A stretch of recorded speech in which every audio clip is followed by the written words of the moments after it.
Hi friends, with the new Space Marine game on the horizon, I'd figured it would be fun to go over the events of the first game, as well as some other things in order to prepare for the long-awaited sequel. But before we actually start, it should be noted that it's a bit contentious if the lore of the game is actually canon with the quote-unquote real 40k lore, since some things do contradict the actual lore. However, the game's really fun, so who really cares that much? Plus, the biggest lore crime is how weak they made the plasma pistol and bolter feel. Psh. But you know what? After 13 years, let's revisit the events of the first Space Marine game and get hyped for the sequel. The events of the game are known as the Grimskull War, and it was a massive orc invasion of the Forge World of Graia. If you don't know, Forge Worlds are basically just entire planets dedicated to manufacturing weapons, equipment, or whatever the Imperium might need. Graia is a prolific Forge World in the Segmentum Tempestus that primarily manufactured weapons. Notably, it has some Titan manufactorums. Another notable thing about Graia that I need to add before getting into the events of the game is that a little fella named Inquisitor Drogon these nuts, am I right? Came to the world in order to work on a weapon called the Psychic Scourge. This handy little device was able to target specific species by tracking their warp signatures, and then it would blast their organs like a Nacho Bel Grande. In his testing, Drogon was able to get the device to work on many Xeno species, including the Orcs, Tau, Tyranids, and a few others. During the device's development, Orc war boss Grimskull invaded Graia with the massive Orc Wah! Grimskull was after a large amount of weapons, Daka, that the planet produced, one such weapon being the Titan Invictus. Upon arrival, instead of destroying the orbital defense guns and manufactorums like orcs usually do, Grimskull's boys prioritized capturing these assets, demonstrating that Grimskull was no dim skull. You see, Grimskull was smarter than the average orc with a above average noggin in that grim skull of his. In response to Grimskull's Wah! Graia sent out a distress call to Imperial forces, and since the world was so important, many answered, including the famed Ultramarines. However, the first to heed the call was the Cadian 203rd. Since the Orcs had control of the orbital defense systems, only one guard unit was able to make it planetside, and they were left without reinforcements. Without support, their numbers were thin as the battle waged on. Of the casualties was the guard colonel, leaving only 2nd Lieutenant Mira to take command of the 203rd. Luckily for the Cadians, the greatest dudes in the entire world, the Ultramarines, arrived not too long after. Even better, they're led by a named Ultramarine, Captain Demetrian Titus of the 2nd Company.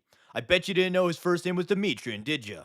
Titus made planetfall with his homie Sergeant Sidonus and infamous wet blanket loser Leandros. Their Thunderhawk was damaged on the way down, but luckily for them, Titus played the ancient simulation, Halo 3, and he knew about Master Chief's orbital jump. He said, "Yeah, that was pretty badass. Let's do it." The three got jump packs and jumped to the surface, leading to an awesome opening scene. Lamo Leandros, of course, objected. Titus coincidentally landed on Grimskull's personal ship, and he single-handedly took it down by turning its own AA guns on itself. Stop hitting yourself, stop hitting yourself, stop hitting yourself. Shortly upon landing, or should I say crashing, Titus met up with Leandros, and Leandros had a little whiny bitch fit because he got a boo-boo from the little jump pack stunt.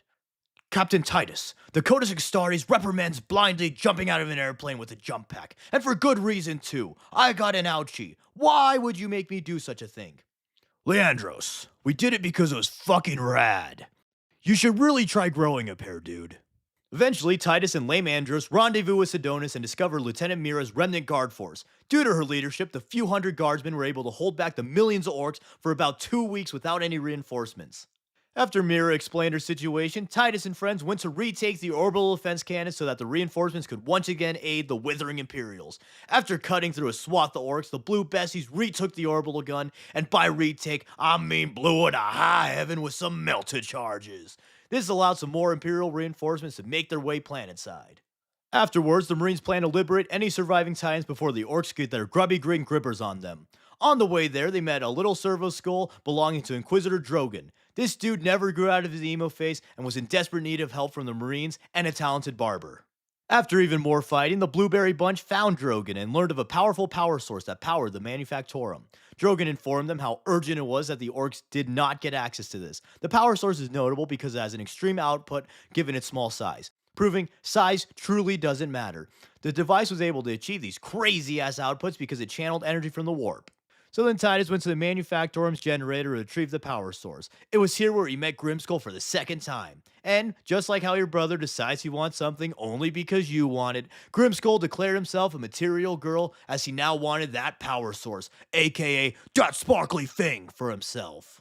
Then, again, much like you and your brother fighting over a shiny new toy, Grimskull ended up collapsing the entire generator room in his efforts to get the cool sparkly thing.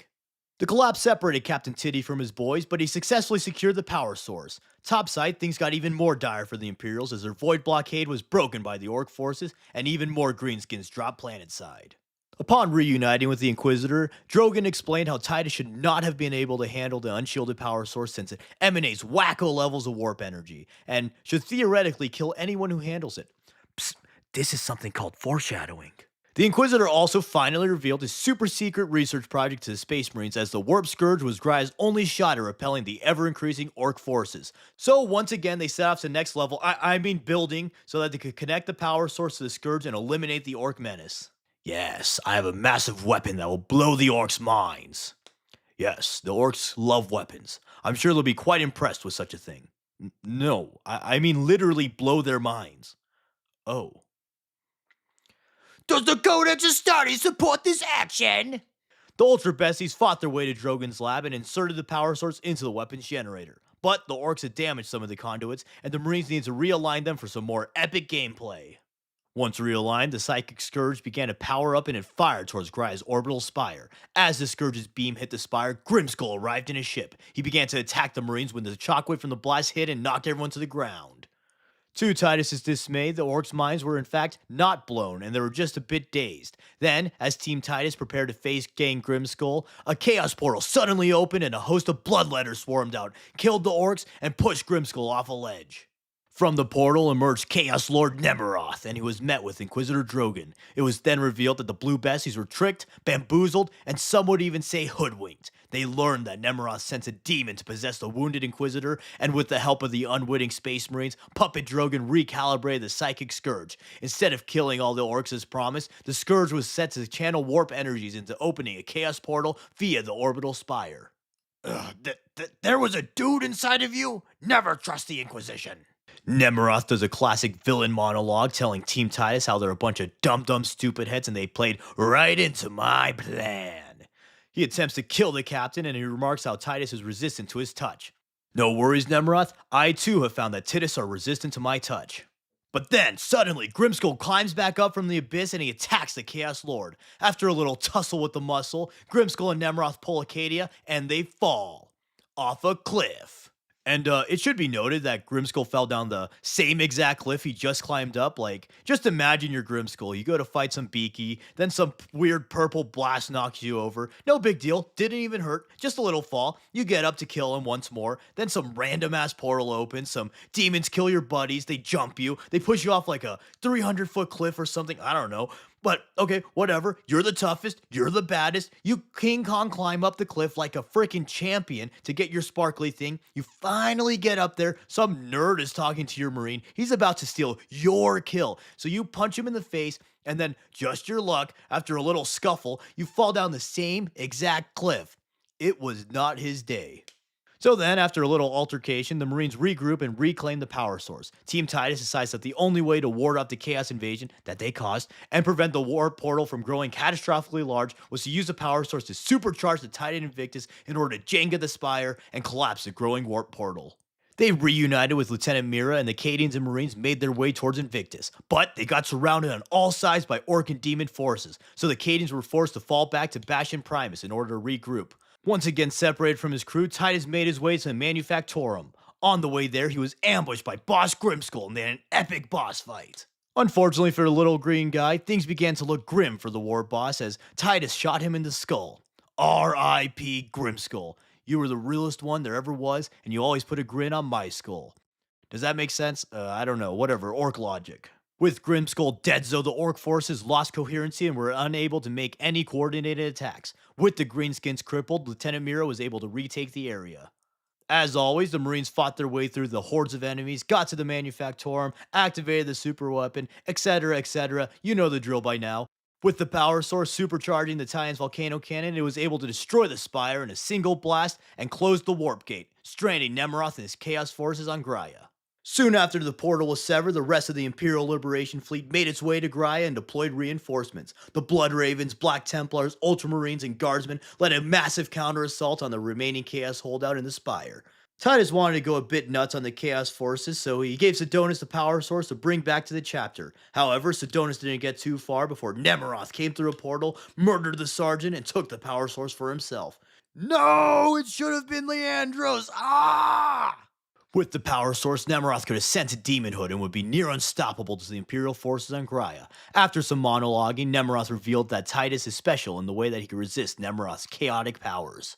And here I want to go on a little side tangent. Here's my little theory. A lot of people say that Titus is a blink, and that's why he's able to resist chaos. However, I think it would make a lot more sense and be a lot more interesting if he was a latent psyker. Why do I think this? Well, first, there are many things that go against Titus being a blink. Blinks are usually described as having no psychic presence. This means that they usually can't be affected at all by psychic powers, and they can't be corrupted by chaos. This is directly contradicted by events in the game. On multiple occasions, Nemeroth and other psykers are able to hurt Titus or stop him with psychic powers. Additionally, Nemeroth also makes multiple attempts to corrupt Titus and make him join the forces of chaos.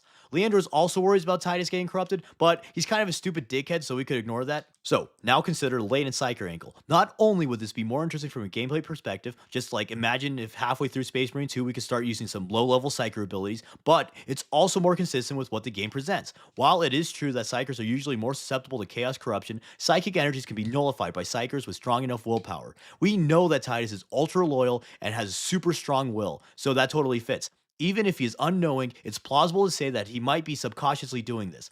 Additionally, Nemeroth directly says that Titus's resistance to him is likely due to particularly deep connections to the warp. This supports his hiker theory while also directly contradicting the blank theory, since blanks have no connection to warp whatsoever, and some would even say they have a negative connection. But that's just a theory, a Space Marine game theory. Thanks for watching. Wait, actually, don't go. The game story is not over yet. So, with Sidonus dead and Nemeroth ascending to demonhood, Titus set out to kill Nemeroth once and for all. After a little Thunderhawk ride, Titus caught the Chaos Lord as he was turning into a prince. No, not that one, a demon prince. Then, the absolute mad lad Titus fought the demon prince with just a chain sword, bolt pistol, and his can-do attitude. He charged the demon prince, sending both of them flying off a cliff. Is this game Tekken or something? What is with it and its obsession with falling off cliffs?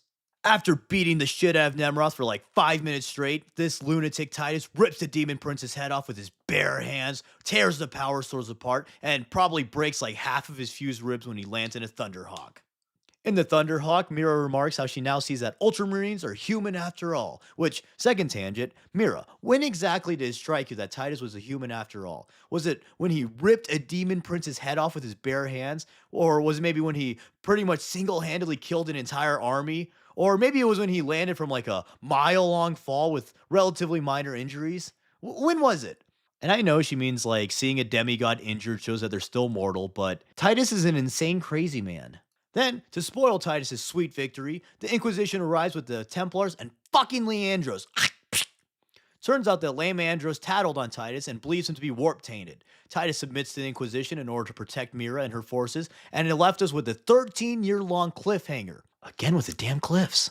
But luckily for us, Bolt Gun and community articles have filled in some of the gaps between Space Marine and its sequel. In between the two games, Titus was tested and tortured by Inquisitor Thrax. Even though every single test proved that Titus was clean as a whistle, the torture lasted nearly a century until the Inquisitor was killed for being chaos corrupted. After being freed, Titus was evaluated once again, and after being deemed loyal for like the millionth time, he served in the Death Watch. On an operation, he was mortally wounded, but luckily, Chief Librarian Tigerius of the Ultramarine chapter sensed Titus's soul, once again disproving the blank theory. The librarian found Titus, rescued him, and made him into a Primaris Marine in order to save him from his injuries. Titus was finally reunited with his home chapter and given the rank of second lieutenant, just like his old guard bestie Mira. And with that, those were the events of the Space Marine game, and everything that you need to know before playing Space Marine 2. It's a somewhat basic story, but it's really a super fun game that holds up today. My only real complaint with it would be that some of the weapons feel just like a teensy bit weaker than I feel that they should, but it makes sense from a gameplay perspective. You can't really have the default weapon be a crazy exploding one-shot machine. So I totally recommend trying the game out, and also, Leandros is a total loser guy. Screw Leandros! But that's all I've got for today. I hope you enjoyed this recap of the Space Marine game. I'm super hyped for the long-awaited sequel, and I hope it lives up to and exceeds the first.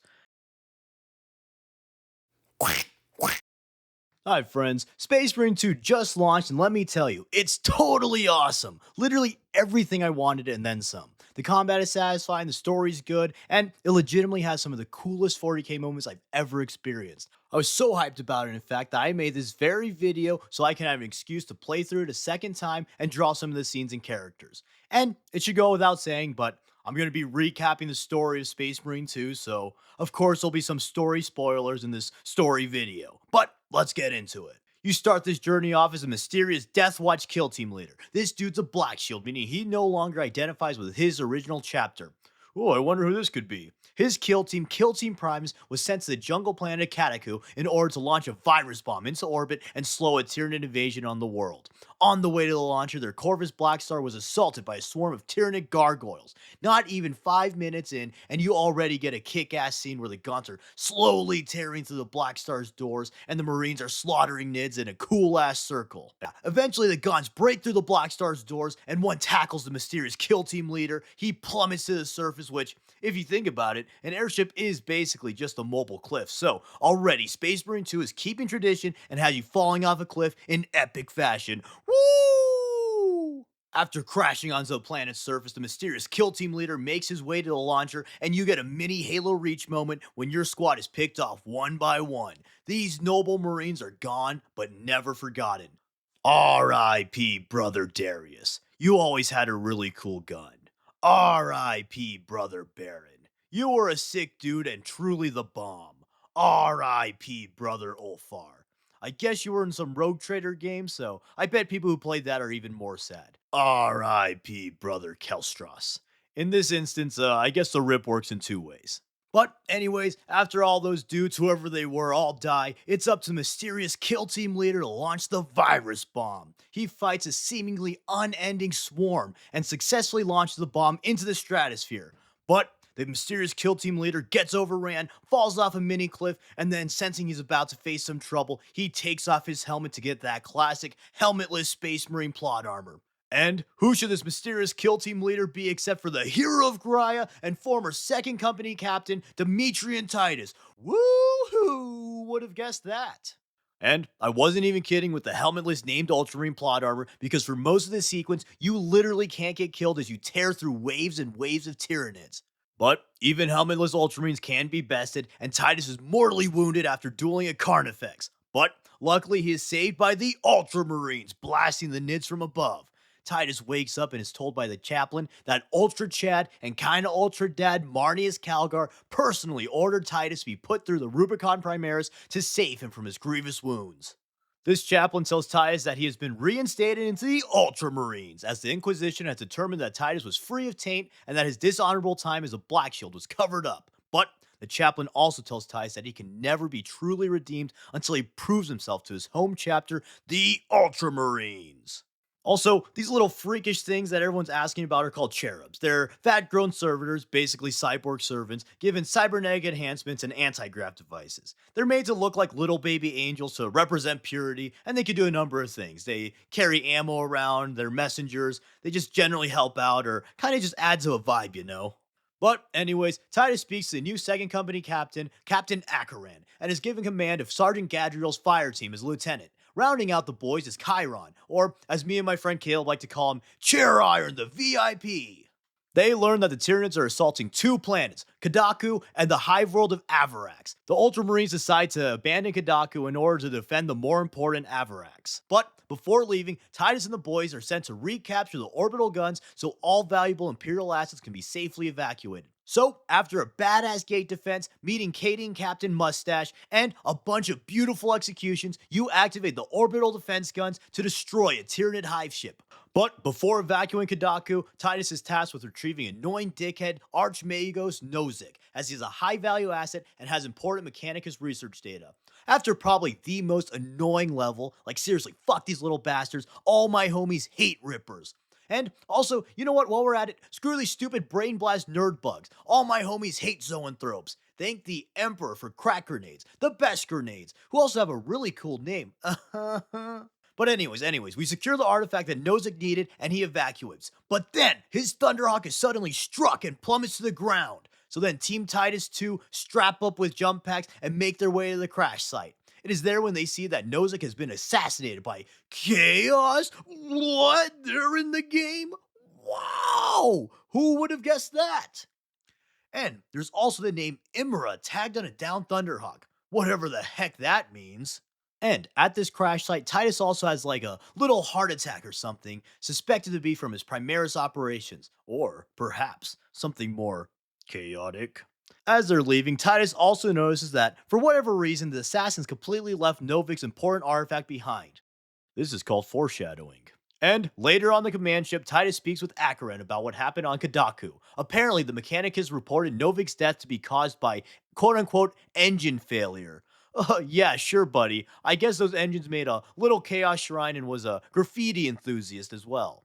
Not to be a conspiracy theorist, but I'm just gonna say that the engines did not kill itself. With Nozick dead, his very important project, titled Aurora, could only be finished by Magos Luz. So Titus and the boys are sent to Avrax so they could retrieve Luz and finish Nozick's weapon. On the way to Avrax, Titus is again pestered by the chaplain's suspicions, specifically regarding his little episode.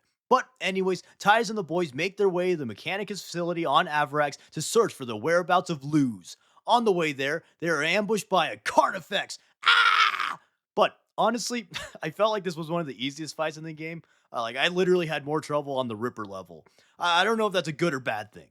Even Chiron agreed that the Carnifex was an easy foe, to which Titus flexes on him by saying how he fought one with just a bolt pistol like a day ago. And then after some more fighting, Trio Titus learned that Luz is in some dome, and Titus also searches through classified files on Project Aurora. It's revealed that the mechanics have reconstructed the power source from the first game and are once again trying to weaponize it. Cause you know what they say, if at first you don't succeed and cause a chaos incursion, try again. It's also here where Gadriel begins to seriously doubt Titus and grow suspicious of his loyalty.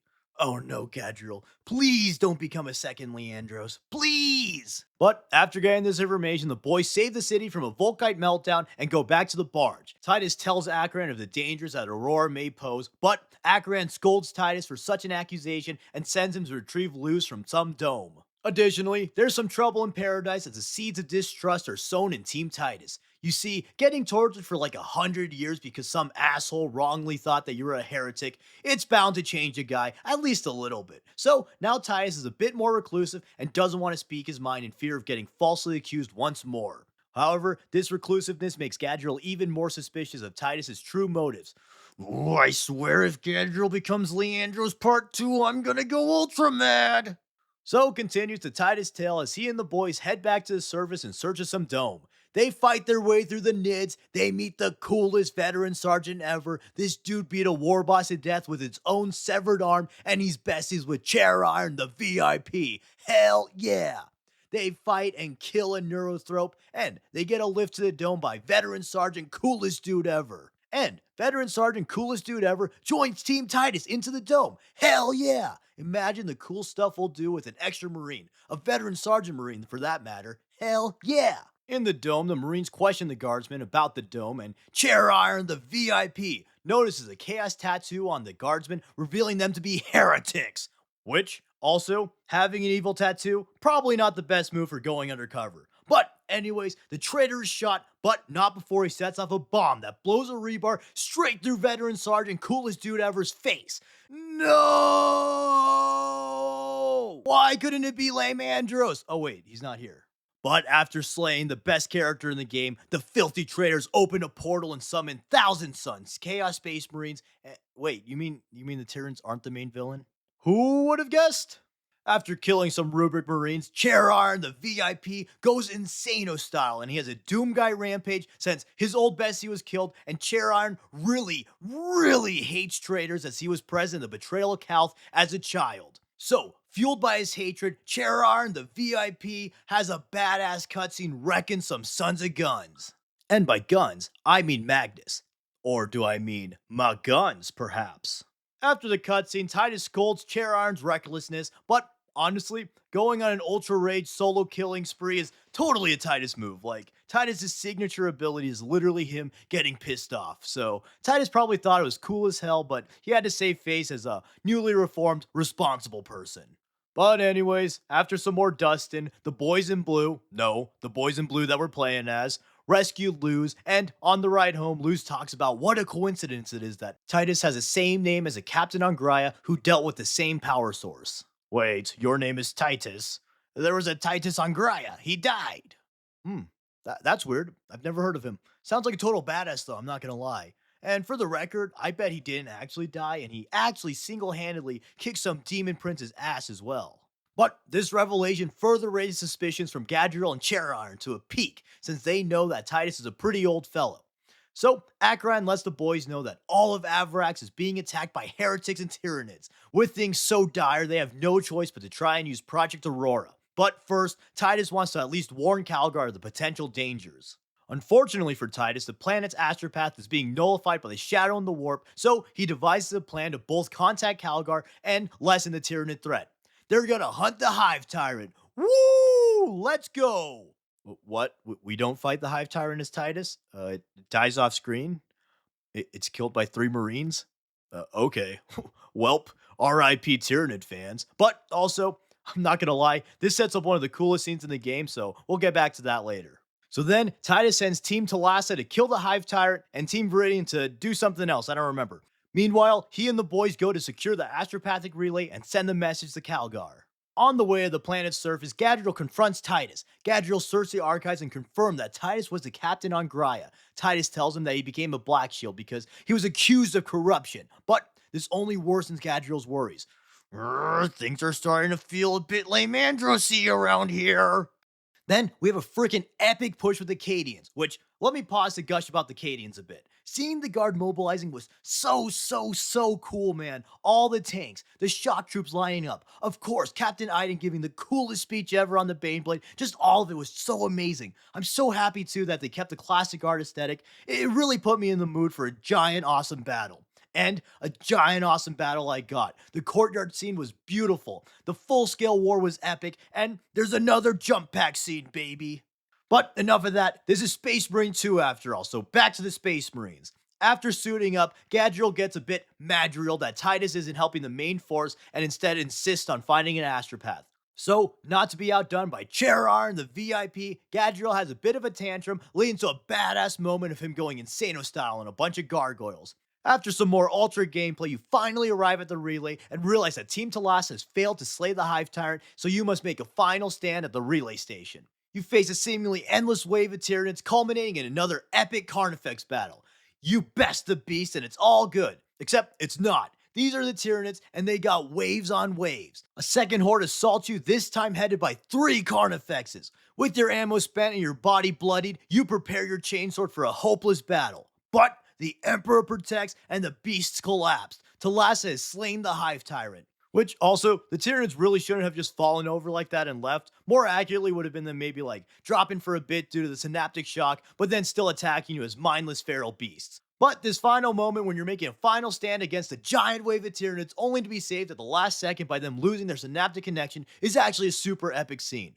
I feel like it actually does show how threatening the Tyranids can be with their unending waves. At the moment, I legit felt exhausted and dreaded fighting the fresh wave. It was actually really cool. So, Titus and the crew go to the Psyker, and on the way, Gadriel requests a new team since he does not like Titus' secrecy. Titus speaks to the astropath Neoma, and she begins the ritual to send the message to Calgar. Midway through, though, she suddenly stops and declares Titus a traitor. What? The Leandra's plague has spread to her too? No! She proclaims Titus tried to summon Calgar to Avarax in order to kill him and get the power source for himself. So, Gadriel attacks Titus and get in a little blue ultra brawl. Gadriel momentarily gets the upper hand, puts his bolter to Titus' head, and bang! Oh my god, is Titus dead?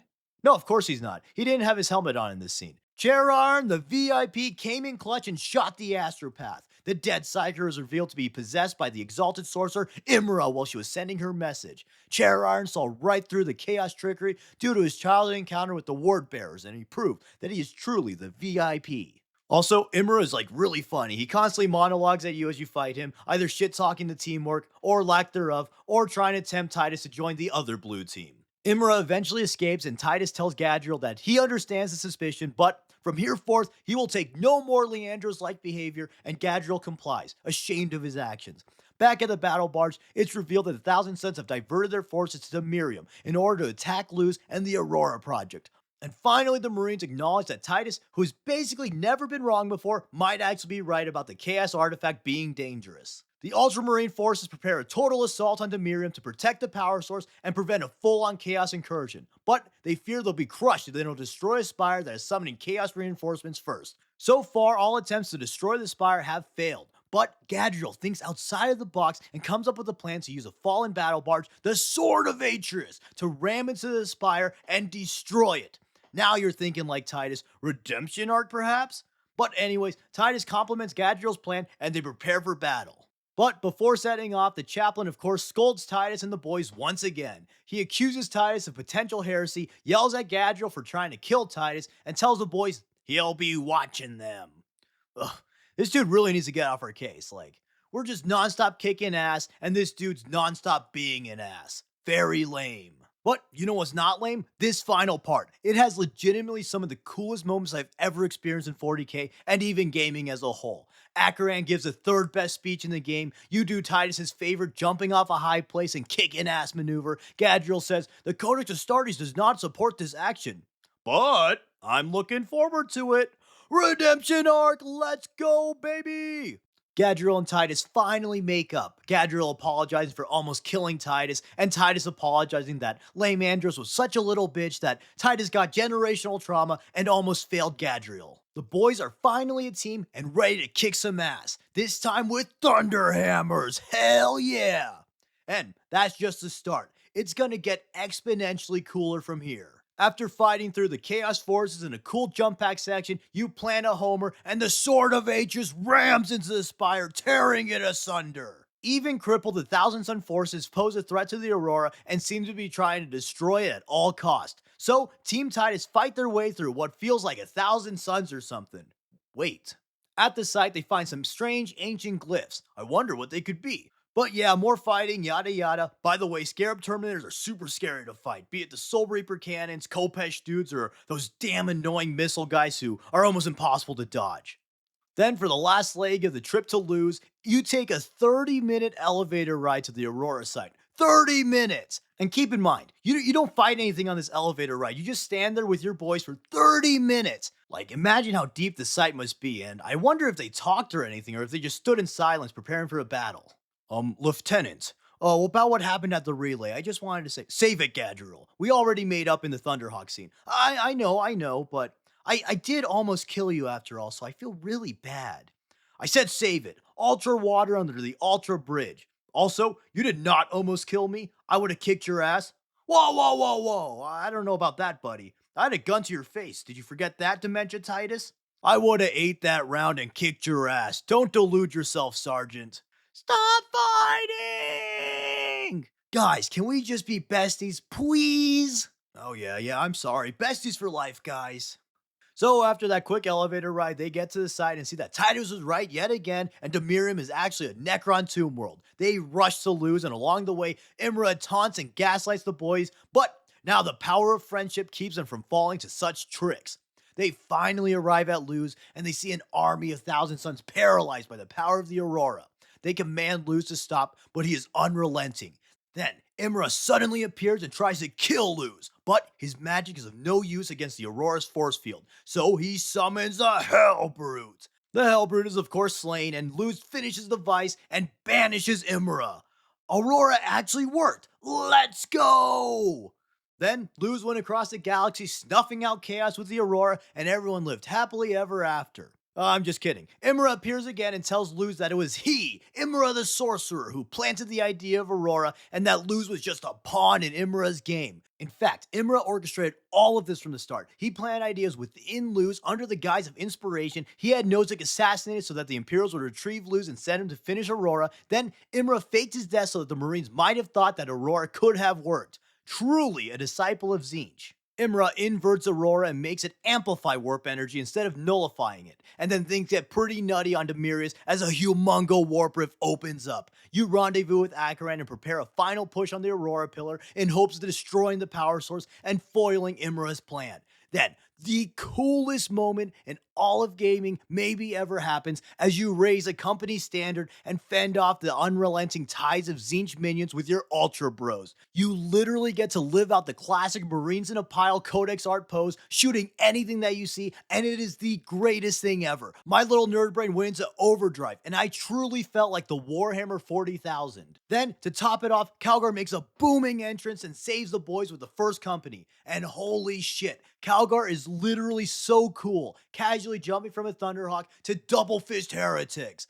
Then, Gadriel truly completes his redemption arc and ascends to Chadriel by using unorthodox thinking to realize that if they set the obelisk from W for Warp to M for Multramarines, they can weaken the Chaos Taint and save the day. Titus praises Gadriel's newfound badassery and they move out. So, for the final time, the Ultramarines prepare a final push, this time headed by Calgar, and he gives the second coolest speech in the game. You charge the bridge with all your Ultra Besties by your side, and it's cool as hell. A Giganto Lord of Change spawns, and you and your boys begin flipping the obelisk to flip the bird to the bird. On the way to the last obelisk, you meet perhaps the coolest character in the game, the Dreadnought. Is Magnus here? No. Damn it!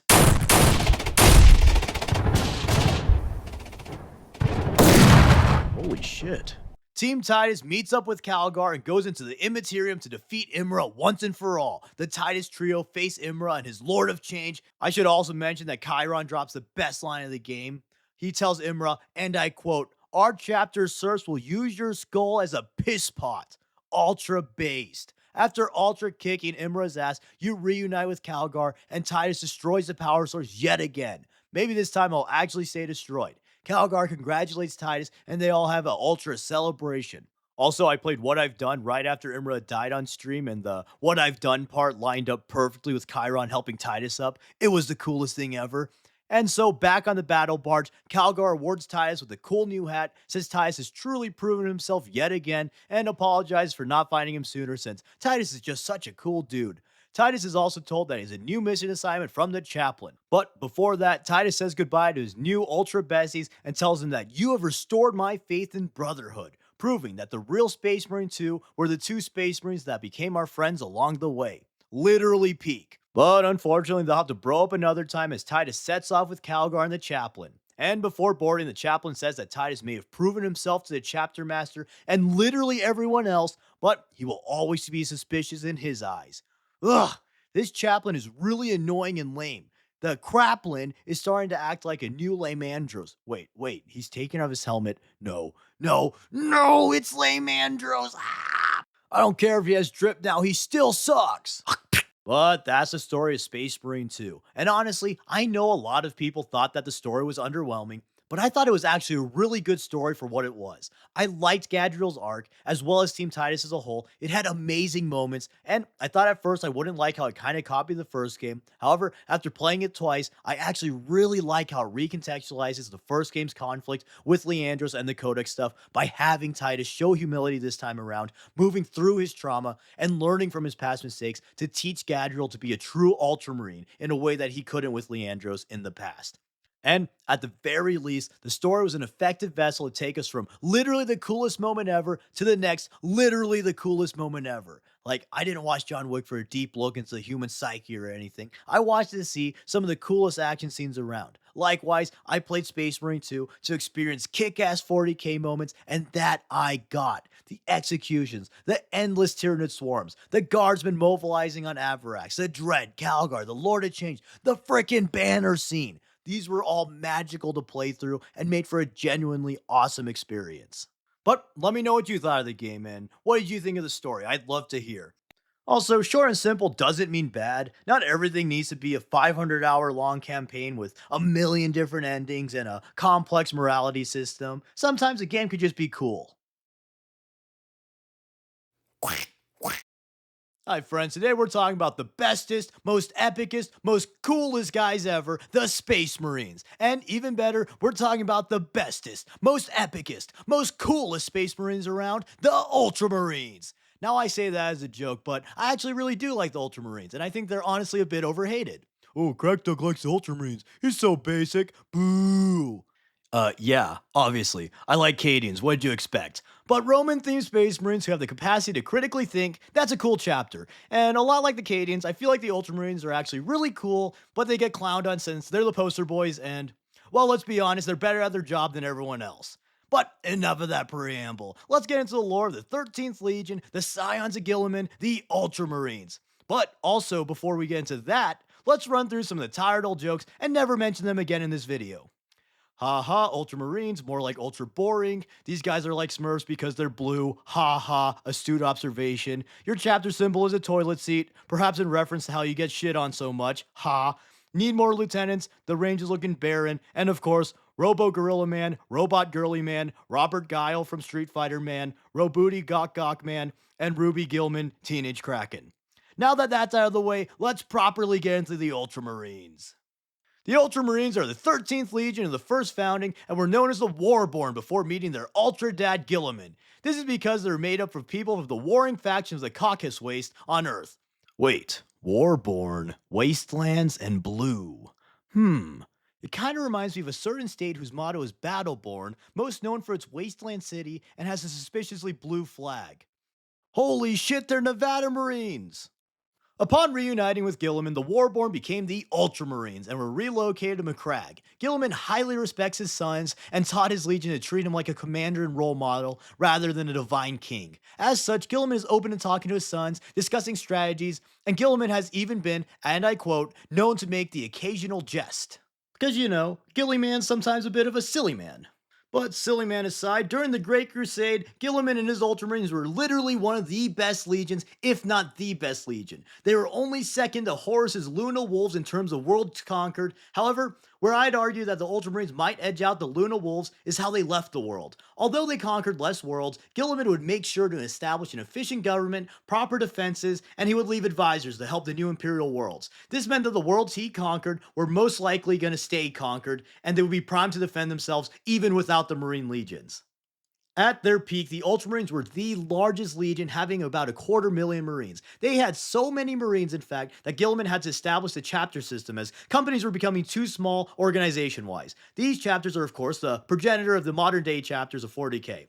And once Horus went all traitor and stuff, the Ultramarines were a force to be reckoned with. Being such a large legion known for their tactical prowess made them a pressing threat to the traitor legions. Furthermore, it was actually an Ultramarine Sergeant, Aenid Thiel, who first theorized and developed strategies to effectively combat Space Marines. And for this, he was initially reprimanded and punished for even considering killing his brothers, and his helmet was painted red as a mark of shame, since being a redhead is the worst punishment imaginable. However, the tactics he theorized on proved invaluable when half the legions went traitor and almost no one knew how to properly fight Space Marines. After the devastating Battle of Kolth, Thiel was honored and the red helmet of shame became a marker of the sergeant rank. So then, after almost 30,000 years, redheads were finally accepted by society. Which is a bit long if you ask me, but, the world of 40k was created by a British company after all. But after a bit of banter and scrapping, towards the end of the heresy, Gilliman established Imperium Secundus in McCrag after assuming the Emperor was dead and that the Imperium was lost. But then he learned it was not all lost, and he rushed to Holy Terra, wrecking chaos ass along the way. Unfortunately, the Ultramarines were not able to return in time due to warp nonsense. However, the Ultramarines were still a crucial part of the Siege of Terra as they forced Horus to rush his siege plan since he feared getting hit from behind from his big blue brother. After the siege, the Ultramarines were the strongest loyalist legion since most of the other ones took much heavier losses in the war. Therefore, they led the loyalist forces in the Great Scouring, where they hunted down the traitors and rebuilt the Imperium. In this time, Gilliman was appointed as the Lord Commander of the Imperium, and he reorganized Imperial leadership. Along with all this, Gilliman created the Codex Astartes as a guide for Space Marine tactics and organization, and of course, to sell to people every few years. Part of this was breaking the legions into smaller chapters so that no one Marine force would be strong enough to threaten the Imperium. Unfortunately, this change caused some issues with his brothers, but they eventually complied since they feared another conflict so soon after the heresy. However, Gilliman's rule went on a 10,000-year-long hiatus when he was nearly killed by Demon Fulgrim on Thalassarea and put into stasis. But this video isn't about Gilliman, he'll get his own eventually, so back to his Ultra Sons. Even without their Primarch, the Ultramarines were a very powerful and prolific chapter, participating in many major box set conflicts, including various Tyrannic Wars and the Assault on Black Reach. They also fought in the War of the Beast, the Damocles Crusade, the Iron Cage, and the Fall Acadia. Then, after their Ultra Daddy's return, the Ultramarines were key combatants in the Indominus Crusade and Plague Wars. Outside of their battles, the Ultramarines are notable for having a very stable gene seed. And even better, although the gene seed is very stable, it still allows a diverse range of personalities and aptitudes for the Marines given the gene seed. This made them the perfect jack of all trades Space Marines as they are highly adaptable and covered nearly every base. But it also meant that they're inherently more moderate than other chapters, and they couldn't really specialize as well as something like the Space Wolves with their melee and feral aggression, or something like the Raven Guard in their stealth. But that's okay, because they're the Ultramarines, baby! They specialize in being the best! Another benefit of the stable gene seed is that it didn't decay much, even over 10,000 years, so the Ultramarines have a ton of successors, especially since they started out with the most successors in the Heresy. Moreover, the Ultramarines usually keep closer contact with the successors than most other founding chapters do. Many of their successors sending representatives to meet with the Lord of McCrag in order to discuss war plans across the galaxy. As for gene seed flaws, the Ultramarines have a terrible one. Their gene seed is said to make them slightly more aggressive than usual and have a quote unquote tendency towards cohesion and adaptation of hierarchy. Oh no, my soldiers of war are aggressive and they like to work cohesively. Oh, what am I ever gonna do? Why couldn't I have what Russ is having? Ah! Now, this gene flaw is kind of a cop out, but it can manifest in some weaknesses, even if more minor than other chapters. For example, Ultramarines may struggle to work independently, unless you're a video game character, and the adaptation of hierarchy thing to me seems to be tied to their culture in which they constantly strive to rise up in ranks, potentially undermining their own leaders. So basically, they have the weaknesses of Anakin Skywalker, being too ambitious and good at everything, but unable to gain the rank of master. Plus, they both like blue. But the Ultramarines' real flaw is their strict adherence to the Codex Astartes and their existing tactics, making them quite predictable. This flaw being especially prominent in 40k as, during the Heresy, the Ultramarines were somewhat predictable, but they're also notably adaptive and able to rapidly change their strategies to counter their foes. They even adopted some strategies of particularly competent enemies. However, in the current setting, many Ultramarines view Gilliman's Codex as a holy doctrine and try not to stray too far from its teachings. This can lead to many issues as the Codex was inherently created as a guideline, not a strict law. No matter how comprehensive and tactically adept Gilliman was, he knew he could never cover every single battlefield scenario, and the Codex reflects that. Like, our codexes are outdated in like a week or so you could just imagine how much of an issue it would be over 10,000 years, especially with the emergence of new threats like Tau and Tyranids. Also, following the Codex Astartes to a T can lead you to becoming one of the most hated, if not the most hated characters in the setting. But despite their adherence to their tried and true strategies, they're still highly adaptable and capable of learning from their failures and readjusting to the enemy, even in the modern setting. Think of it like the guy who does the same exact chest opener every single game, but he's able to adapt from there and he almost always comes out on top in the end game. Yeah, sure, they're predictable at first, and this can lead to an early advantage for the enemies, but over the long run, the Ultramarines are able to learn from their foes and come out on top. This makes them nearly unstoppable in long, drawn-out wars. During the Heresy, Emo Chad Korax even said that Gilliman's armies were far too adaptable to be able to defeat in war. Another strength the Ultramarines have is from their culture. A super cool thing that the Ultramarines do in battle is considering the practicals and the theoreticals of whatever situation they face. They consider the practical outcomes of whatever theoretical decision they may make near instantaneously and instinctually. This helps them be very tactically flexible. So, the Ultramarines have a reliable backbone to their tactics, but are also able to rapidly adapt to the unpredictable nature of war on the fly. Or, in nerd-ass Dawn of War terms, they have solid, tried-and-true macros and very flexible and adaptable micros, making them truly one of the greatest chapters. Or, at least that's what Gilliman intended for. This kind of approach to battle was somewhat lost over the years as the Codex became more and more sacred. However, with Gilliman's return, he has been reintroducing this approach to his sons, and the Codex is once again being treated more like a guideline, so suck on an egg, Lame Andros! Other than that, the Ultramarines also have a really cool, loose, ancient Roman theme. Their gladiuses, helmet plumes, names, and tactical efficiency all add to the theming. Along with warfare, when most people think of ancient Rome, they think of politics, and of course, the Ultramarines have that by the ultra sackful. Also, much like how TikTok tells me every man thinks of ancient Rome at least once a day, GW also thinks about Ultramarines at least once a day. And finally, another thing I find super cool about the Ultramarines, since I'm a lame-o loser who likes nice characters, is that the Ultramarines are one of the nicer chapters to regular humans. Similar to the Salamanders, Ultramarines find human life sacred and important to protect. While not as doggedly protective over the common folk as the Salamanders, Ultramarines still value ordinary people and will work with them to establish functional Imperial worlds. They also really hate corruption, and they try to stamp it out on the all too common corrupt, bureaucratic Imperial worlds. And this is most apparent when Gilman woke up and probably almost had an ultra heart attack that would have sent him right back into stasis upon seeing the state of the modern Imperium. But yeah, the Ultramarines are really cool. Sure, they're canonically a bit elitist, and yeah, they're a bit bland at times, and of course, there's the Matt Ward stuff. But at the end of the day, the Ultramarines have a lot going for them. The Roman flavoring is super cool, they have some kick ass bespoke models. Robude Gilman is one of the most interesting characters in the modern setting, and they always win, of course. And what can I say? I like winners. Plus, in a practical sense, the Ultramarines are probably the most useful chapter there is. And before you ultra kill me for ultra glazing, hear me out. Having an army that can adapt to nearly any situation when you have a galaxy spanning empire with like a million different things that want to kill you is just as, if not more valuable than having ultra specialized chapters. The Ultramarines are truly ultra cool. So, I hope you enjoyed this ultra episode, and if you're an ultra hater of the Ultramarines, well, you probably only watched the first few seconds and left a fuck Ultramarines comment and then left. But if you're a true hater and stayed, I hope this showed you some cooler part of the Ultramarines. And if not, I hope it was a good hate fodder for you. Otherwise, let me know what you think of the Ultramarines in the comments below. Are they overhated, not hated enough, too boring to be hated? Whatever it is, let me know what you think. My god, how can you not look at this and think this is some of the coolest shit ever? And this, the blue and the white, they look so nice. And look at this, all the ultramarine colorways look ultra nice.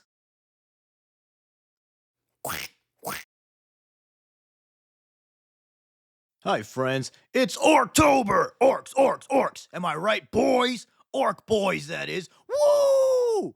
Orcs are my favorite Xeno species and probably my second biggest 40k army, which, come to think about it, maybe my little cracked brain just likes seeing a ton of little green men on the tabletop. But yes, orcs, orcs, orcs! Everyone's favorite silly, goofy, heavy metal, ramshackle Mad Max murder fungus. Orcs are a race perfectly suited to the grim dark 40k world. You know the classic line, in the grim darkness of the far future, there is only war. Well, when a normal person reads that, they might say, oh dear, well, that doesn't sound very pleasant at all. But an orc would say, oh, wow, that sounds like literal heaven. Yippee! Orcs literally only want one thing, and it's disgusting. And unlike regular boys who just want cool ass figurines to paint, or I guess hotties, or wherever that original quote was referencing, orc boys only want war! Oh, I mean, war! Orcs eat, sleep, and breathe war. And that's at least slightly literal. All of orc culture and biology revolves around war, warfare, and large military conflicts, aka war! The orcs are one of the oldest species in the galaxy and were literally biologically engineered for war. A long time ago, in a galaxy that is this one, the old ones, basically super intelligent, near godlike magic space lizards, created the Eldar and later the Kroorks in order to fight the Necrons in the war in heaven. That's a video for another time, but just know it was pretty nutty. And nutty times call for nutty dudes, and nutty the Kroorks were. Not a ton is known about them, but the Kroorks are the pinnacle of orc kind. They have all of the modern orc strengths, tuned to 11, while also being extremely intelligent. They were the perfect warrior race, as they were mostly self-sustaining, repopulate quickly, and got stronger based on how strong their opponents were. That last part was actually part of the reason why they became the weaker modern-day orc. The War in Heaven was astronomically nutty, a clash of gods with peak Necron, Eldar, and orcs, along with some other wackos. So, after the war was ended, the Kroorks were basically malnourished as they no longer had super powerful foes to constantly fight. Consequently, they began to regress and were systematically hunted down by the Eldar. And as the years passed, the orcs became weaker and weaker until their modern day iteration. Which, the modern day orcs being the weak, watered down version of the orc race is pretty crazy considering their presence is usually an impossible to get rid of green apocalypse level event.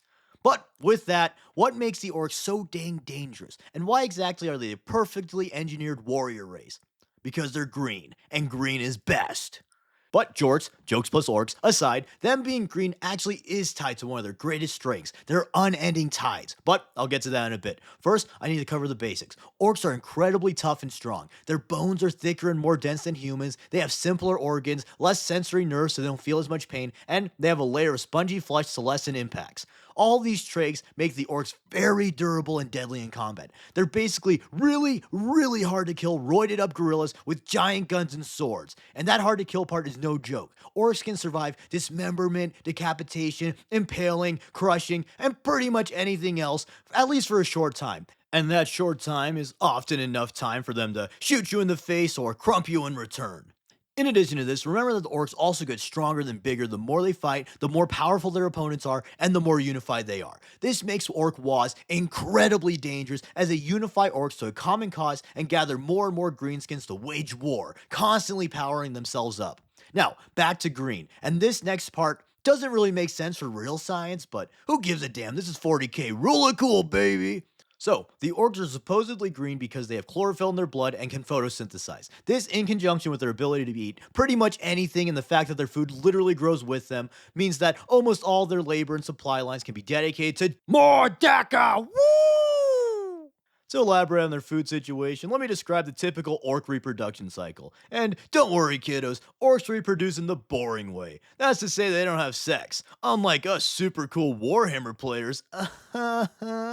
Orcs are technically a fungoid species, which makes no sense with the photosynthesis thing, since not being able to photosynthesize is a key differentiator between fungi and plant. But I quit biology, so I didn't have to think about biology anymore, so moving on. Also, sometimes orcs are said to be a third fungus, a third animal, and a third plant, specifically algae, but this also doesn't really make sense either, but whatever, it's 40k, not McGraw-Hill. So moving on, for real. The orcs are one of the most numerous, if not the most numerous factions in the entire galaxy. Psst, they're the most numerous.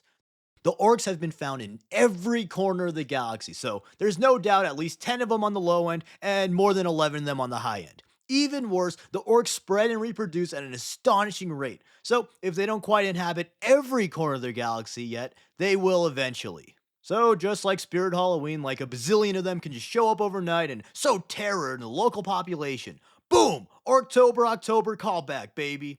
But back to Serious Town. Overnight is a bit of an overstatement, but they still reproduce very quickly.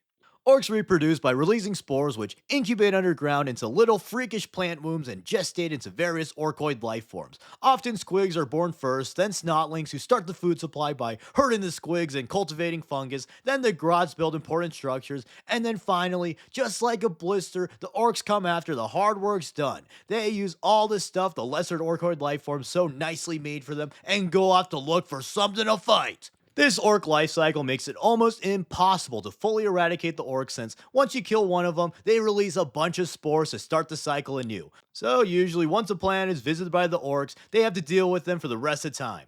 But I now realize I just listed a bunch of names that might sound like a bunch of nonsense to normal people, so let's quickly segue into orc culture.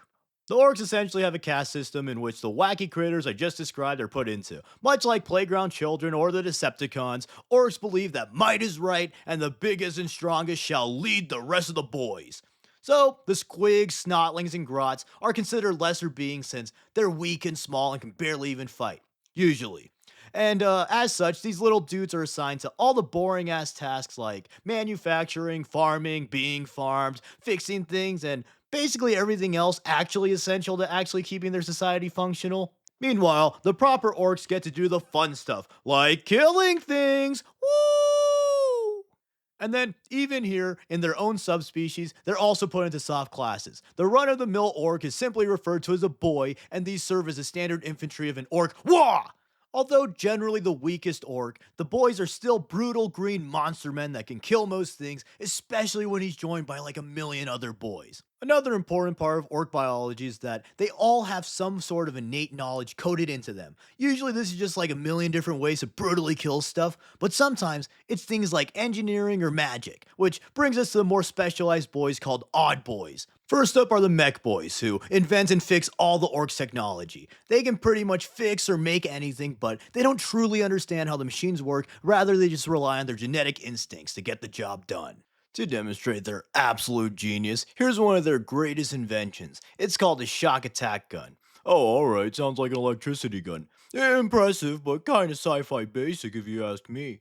If you thought that, well, you need to think like an orc, buddy. Sure, a shock attack gun probably uses electricity somewhere, but this beauty's main form of attack is to create a small tunnel through the warp that snotlings are blasted through, or sometimes they run through the tunnels, which actually that's kind of funnier, so let's just go with that. And basically, this gun teleports snotlings into whatever the orc is shooting at. Then the snotling goes crazy style and wrecks whatever it's shot at, or I guess shot in. Pretty wizard. Then, Pain Boys have PhDs coded into their DNA and serve as the surgeons and doctors of Orc Society. This usually just amounts to them haphazardly replacing limbs with robot limbs, injecting a variety of strange drugs, and role-playing the ancient Terran hero of Victory Frankenstein. And then Weird Boys have my middle school self coded into their DNA. I'm just kidding, of course, they aren't nearly that weird, and are actually far more focused on magic. Regrettably, I wasn't able to teleport or shoot lightning in middle school. But yes, the Weird Boys, they use magic. All orcs emanate a psychic energy, which we'll get into a bit more later, and the Weird Boys absorb this energy and can channel them into various abilities like teleportation, giant psychic punches, shooting lightning, shooting fire, shooting lasers, etc., etc. And then next up, the most important odd boy, the Brew Boys. Because what's the point of having an army of boys if you can't crack a cold one with them? Then, up the totem pole, you got the knobs, which some would argue that a knob would actually be down the totem pole, if you know what I mean. Wink, wink. Much like goldfish or lobsters, orcs continuously grow in their lifetime, and the ones that fight hard enough or long enough grow to be very powerful. These are the knobs, and they serve as the leaders of orc society since they're bigger, stronger, and meaner than the rest of those gits. Some knob types are Mega Knobs, who wear Mega Armor, which is basically Orc Power Armor, the best suits being comparable to Terminator Armor. Other than durability, the Orcs also, of course, strap a bunch of guns to these. Then there's the Flash Gits, which are the richest Orcs who have the bestest and biggest guns. Then there's the Cyborgs, who were Orcs gravely injured in battle, but deemed important enough to be cybernetically reconstructed by the Pain Boys. And then there's some other ones. And then finally, on the top of the top, there's the War Boss, who's the biggest, the baddest, and the most brutally cunning of all the orcs. He, of course, gets all the best stuff and leads the wars. Finally, for Orc Society, they often group up into tribes, and these tribes group up into clans, each clan having a unique color scheme and specialty. Quickly, the six biggest ones are the Goths, who love checkers, and the strongest orcs, who also extra love melee, the Death Skulls, who are lucky and like to steal stuff, the Snake Bites, who are boomers who think that technology is stupid and scary, the Evil Sons, who like to go fast and paint everything hot rod red, and then the Blood Axes, who are the first to find humans and adopt some of their tactics, such as actually using tactics, and they also trade or act as mercenaries sometimes. And then there's many lesser clans. Next, let's cover orc beliefs, both their religion and famous psychic gestalt. Orcs believe in two gods. Why do they need two gods? Well, because it would be stupid to be a super powerful god since you could just crump everything else with ease, and that's boring. Therefore, they need a buddy to fight with. So there's Gork and Mork. One's brutally cunning, and the other one's cunningly brutal, wholly embodying the complex orc war philosophies.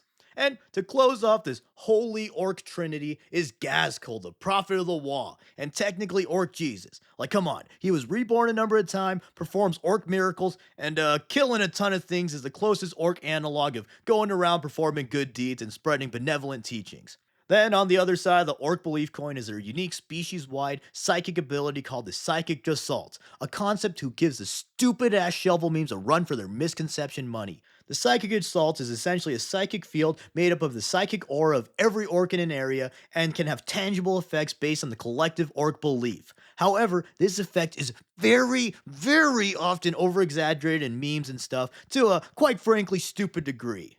Orcs cannot just imagine anything they want into existence, otherwise they would just own the setting since every orc legitimately and strongly believes that they are the bestest. No, the Gestalt effect is much more subtle, and although some sources do vary, I like to think of it as a reality loop, meaning that it could help orc things work better, but isn't a Green Lantern ring or a reality stone. So, for example, an orc can't just imagine a brick as a gun and shoot it, or a jar of mayonnaise as a saxophone and play the blues. Rather, they can believe that their shitty gun isn't so shitty and it actually functions properly. Whereas in the hands of another species, it would just be a piece of crap that jams every other shot.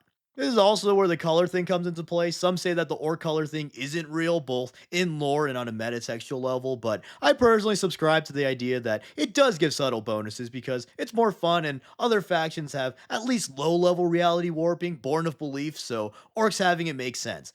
So red goes faster, blue is lucky, yellow's exploding, and so on.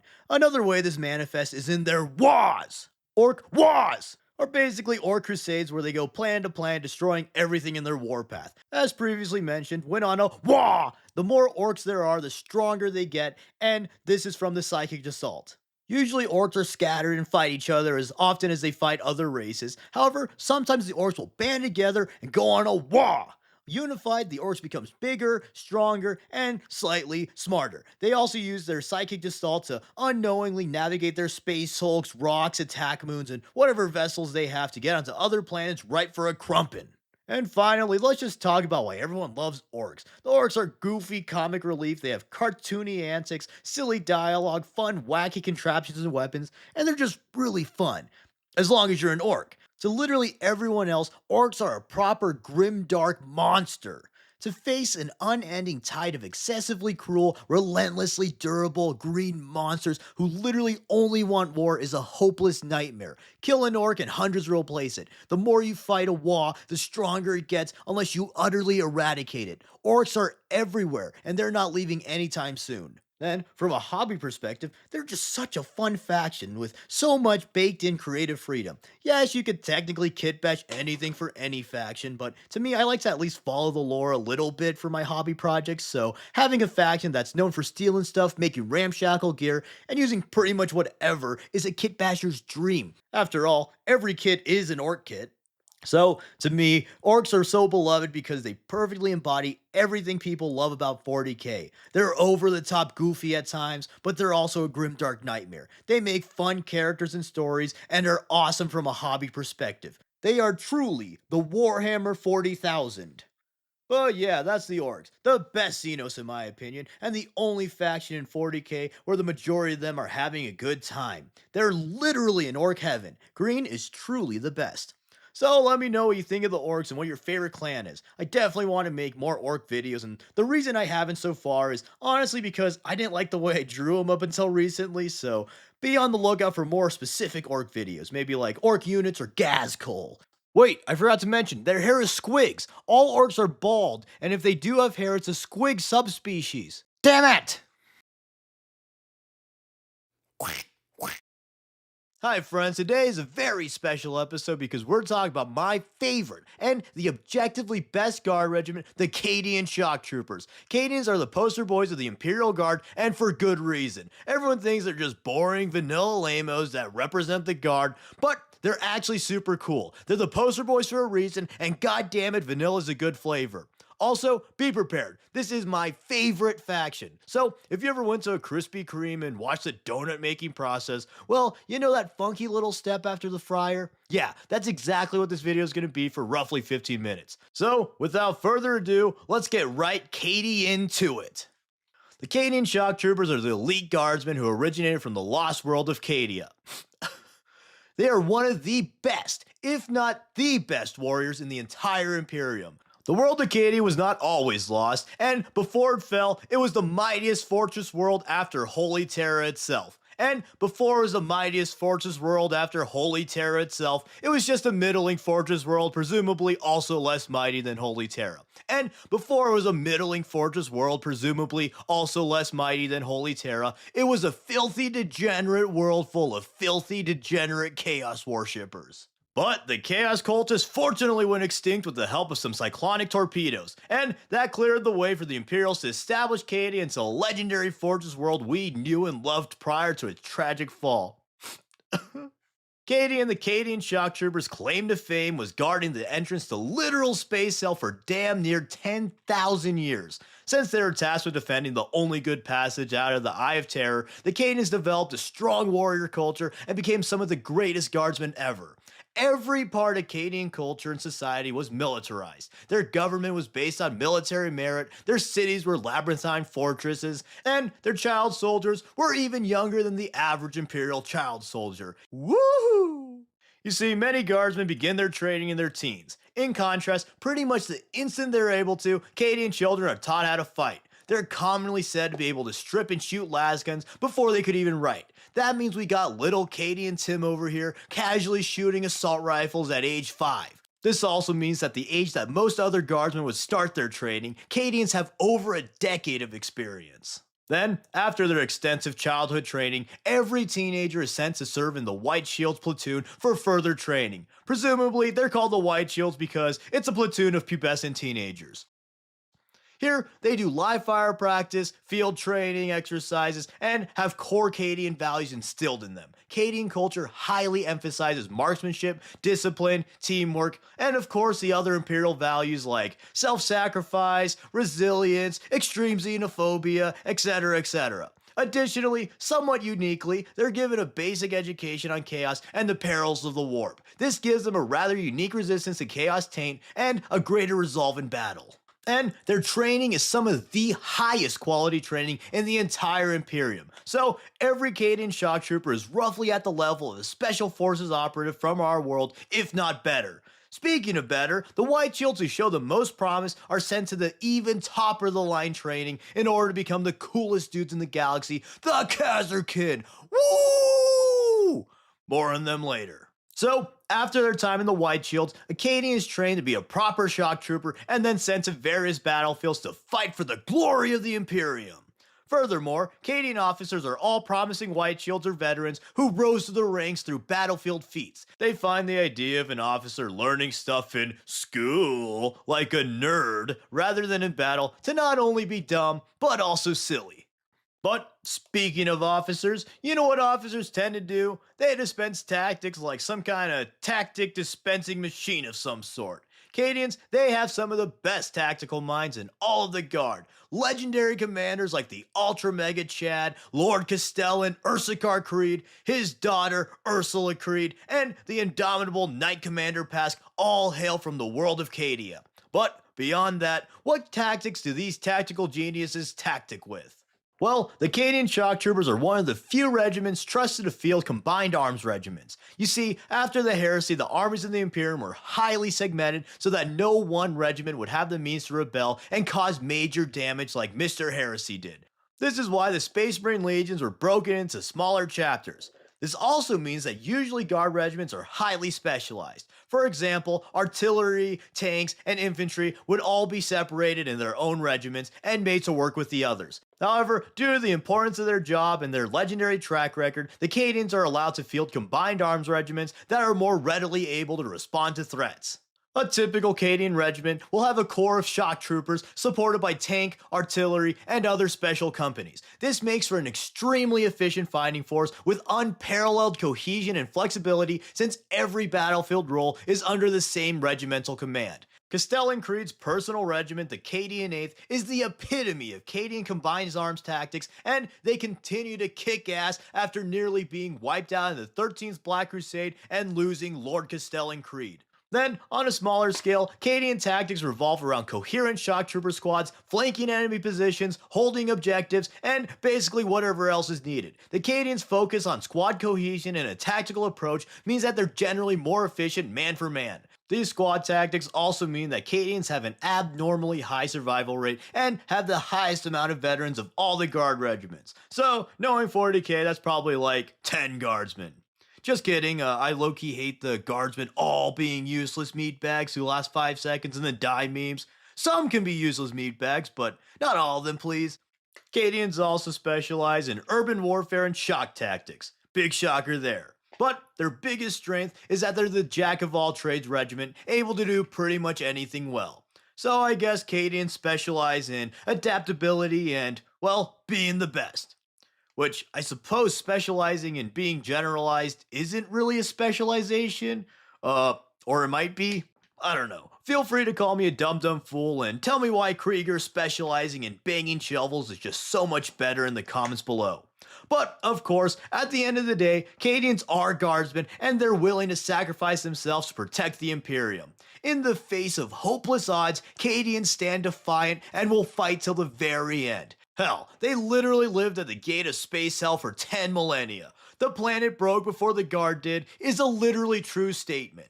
But on the other end of the cannon fodder spectrum, let's talk about the Cadian Special Unit. That's right, we're back to the coolest dudes ever, the Kazarkin! Woo!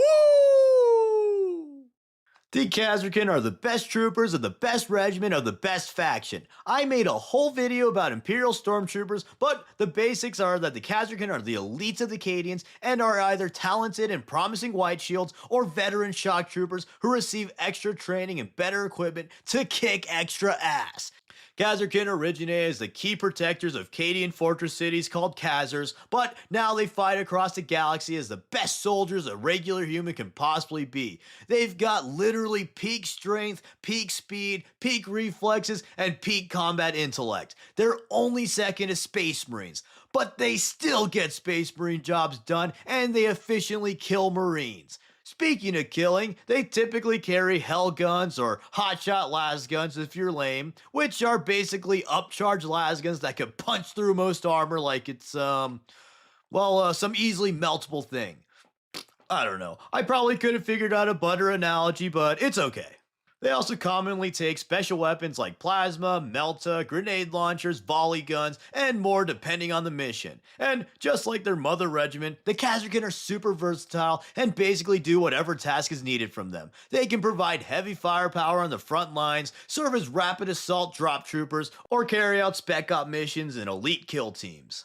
Kazarkin are respected across the galaxy, and they're even requested by inquisitors, rogue traders, imperial lords, and other notable figures to serve as their bodyguards or elite strike teams. And these notable figures need to be deemed worthy of the Kazarkin working for them. Yeah, they don't need a test if the Kazarkin are qualified to work for them. They need to be deemed worthy of the Kazarkin service. Badass. And fun cherry on top is that this little lore fact made the ridiculous difficulty buying Kazarkin the year of release lore accurate. Perhaps you simply weren't worthy of having a Kazarkin kill team in your service, and that's why GW wouldn't let you spend your 60 buckaroos on one. On top of the Kazarkin, Cadians also have a special pattern of Sentinel that has extra armor, and their shock troops favor grenade launchers and autocannons for their versatility. But finally, the big question. Why do I think that the Cadians are the best? Well, because they literally are. Jokes aside though, Cadians are probably the single best regiment across the board due to the simple fact that they're just so dang versatile. You can drop them on literally any battlefield and they'll get the job done. Yeah, Catachan are badass and probably have the strongest guard characters around, but put them in the flat hellhole that is the American Midwest and I don't think their Rambo guerrilla antics will work all that well. Valhallans, they're super cool, pun intended, but put them in the blazing desert and they'll make like a hiker visiting Vegas. That's to say they'll have a heat stroke and demonstrate why Death Valley is called Death Valley. Or drop a Krieger in a therapist's office, and I don't know, they'd probably self-implode. The Cadians' versatility is invaluable to an empire as large as the Imperium. They have about 1 million worlds, one bad day away from being eaten by aliens, indoctrinated by Satan, or even just discovering the far-flung concept of worker rights. So, having a regiment that can effectively fight on any world with relatively short notice is a huge and necessary asset. That's why across the galaxy, many regiments treat the Cadians as an aspirational regiment and try to model their doctrines and equipment after the shock troops. Not because they're the absolute best at everything, but because they're good enough at anything. It's good to have specialists, but you need the generalists to keep things together. But, my Kriegers are cooler than the Cadians because they can fight in trudging wars of attrition lasting decades. Cool flex, bro, but my Cadians would simply win the war in a timely manner. But they're willing to die in the millions to accomplish anything. Newsflash, dummy. You gotta be alive to fight for the Emperor. But my unyielding resolve. Uh-huh. Cadians literally shot at spaceships with lasguns while their planet crumbled at their feet. Shovels! And that, my friends, is what we like to call a straw man. Very effective when I'm the one making the video and no one can tell me I'm wrong. But finally, let's address the War Master chaos in the room. Yes, Cadia did eventually fall in the 13th Black Crusade. Ha! How could they be the best if they lost? Loser regiment! Wrong! Hypothetically, let's consider a pair of jeans. They're purchased by the average Redditor, and for 10,000 years, they are the best pants ever. They're stylish, they're comfortable, and best of all, they don't burst under the, immense aura of the Redditor. But then, one day, the Redditor launches a steamy Blackstone load out of his Eye of Terror, and then the jeans finally rip. Does that make them bad jeans? No, I don't think so. Any force in the galaxy would have eventually faltered after 10,000 years of relentless assaults from literal hell. The fact that the Cadians stood strong for that long is insanely impressive. In the current time, Cadia was lost, but Cadia stands since the survivors of Cadia and Cadians who were deployed elsewhere keep the culture alive and have re-established new colonies to train more shock troops. They continue to be one of the greatest, if not the greatest, regiments in the entire Imperium. Also, anyone who says that Cadia doesn't stand because the planet fell is literally missing the point of the quote. Cadia stands because, just like their other iconic quote says, the people of Cadia literally outlasted their planet and are keeping the culture and legend of their regiment alive. The Cadians took a massive blow with the loss of their planet, but their sheer indomitable human spirit allowed them to live on and continue to serve the Imperium. But with that out of the way, here's a couple of fun Cadian facts. Cadians have purple eyes due to their former proximity to the Eye of Terror. There's a Cadian sergeant named Lucas Bastone who has perfect memory and tattooed the name of every guardsman who ever died under his command underneath his armor. And finally, Cadians also use gallows humor to cope with how sad their lives are. So, Gen Z rejoice, Cadians are truly the regiment of the people. But yeah, that's my overview of the best regiment of all time. Feel free to tell me how stupid I am, how boring the Cadians are, and why your favorite regiment is totally objectively better than my favorite regiment. But just remember, everyone always forgets the full quote. A jack of all trades is a master of none, but that's often better than a master of one. Cadians #1, baby! Let's go! Woo! And it's actually been a while since I covered the Guard, so I want to make kind of a big return with my favorite boys. In the future, I'll have to expand on the iconic Cadian characters like Pask, Creed, and other Creed. Also, I don't actually hate the Krieg. Their memes are just super cringe, and they're less cool Vostroyans with blue Steel Legion uniforms who do the Cult of Death thing less cool than the Janissaries. But as an apology to all the Krieg fans, maybe I'll cover them in the next Guard video. Or maybe I'll do Steel Legion instead, who knows? Hi friends, today we're talking about the poster boys of chaos, the Black Legion. And straight up, these guys and Abaddon are really cool. And if you don't think so, you gotta read less memes. Which also might seem heretical coming from a Cadia simp such as myself. But you know what they say, you're only as good as your villain. So let's talk about the largest force of Space Marines and one of the biggest, if not the biggest, threats of the Imperium, the Black Legion. The Black Legion was forged from the remnants of the Sons of Horus and any warrior willing to follow Abaddon the Despoiler's path of vengeance and destruction. And while the Black Legion is technically a successor of the Sons of Horus, they're more their own thing and hardly share anything with the Sons of Horus in the present time. Which is also why I'm going to make a separate Sons of Horus video somewhere down the line. But anyways, at the Siege of Terra, after Horus was destroyed by the Emperor, the Sons of Horus fell into disarray and were utterly demoralized by the death of their Primarch. So they routed and abandoned the other Chaos Legions present at the battle to be crushed by the Loyalist forces. And after retreating to the warp, recovering Horus' corpse, and recouping on the dead world of Malium, the Sons of Horus would conduct raids against the Imperium to get revenge and attempt to reassert themselves as the leaders of the traitors. Additionally, the remaining traitor forces would soon fall to anarchy and break into disparate warbands, beginning the Legion Wars, where they would fight each other in the warp for dominance, supplies, and just for the funsies. And in this time, the first captain of the Sons of Horus, Abaddon, would abandon his legion, mourning the death of his father, and was disgusted by what the once powerful legions had become. So, Abaddon wandered the Eye of Terror, learning more about the nature of chaos and deciding what he wanted to do in his life. So he's like 80% of people after graduating. Meanwhile, the remaining sons of Horus were getting whittled down by demonic hordes, rival warband raids, and rampant possessions. Then, one day, the Emperor's children, headed by Fabius Bile, sieged the Sons of Horus' fortress and stole the corpse of Horus. This raid left the Sons of Horus near annihilation and demoralized with the loss of their daddy's corpse. They began fighting each other in their angst, and many had little murder tantrums. And to make matters worse, Fabius Bile attempted to make ghoulish clones of Horus to aid the forces of Slanesh. All the while, Abaddon observed the Sons of Horus' pitiful defeat and pathetic tantrums. He returned to his legion, sickened by their decline, and he spent days in Horus' tomb. And his mourning turned to hatred as he realized Horus' failures and arrogance led to the pathetic state that his legion was wallowing in. So, Abaddon killed all the remaining Sons of Horus captains and commanded the legionnaires to swear fealty to him and only him. Few resisted Abaddon's dominions, and those who did were hunted down and brutally killed. And so, with his legion mostly reunified, Abaddon paid the Emperor's children a little visit.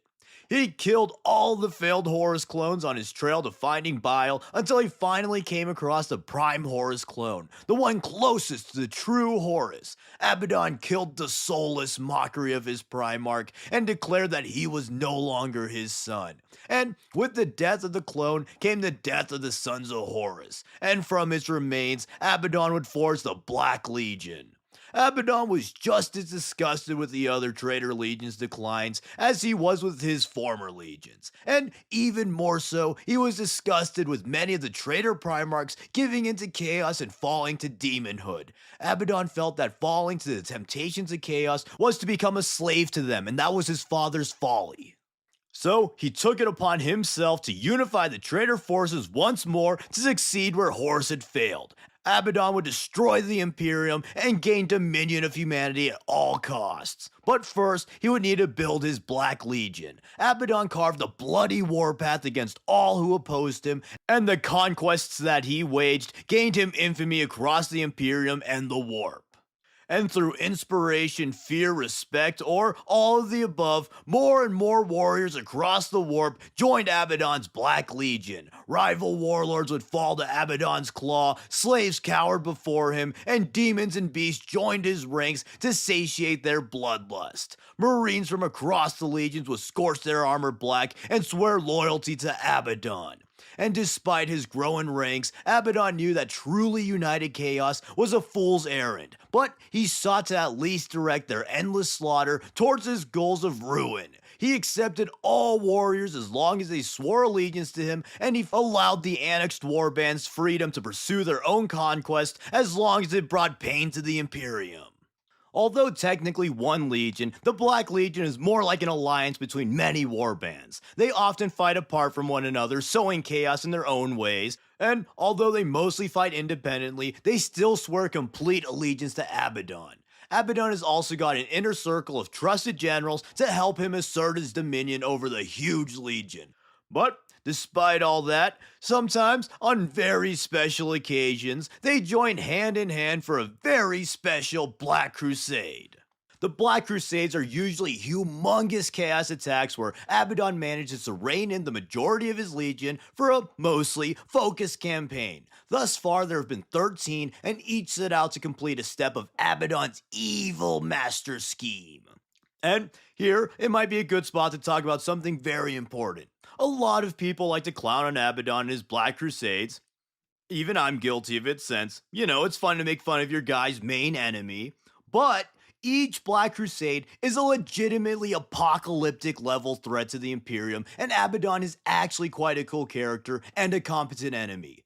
Heresy, I know. How could Mr. Cadia Simp say such things? But as I said before, you're only as good as your villain, and if the Cadian's arch nemesis was a armless wet noodle with a small wiener, that last part's maybe true because, he's a space marine, then they aren't really that badass for fending him off for 10,000 years.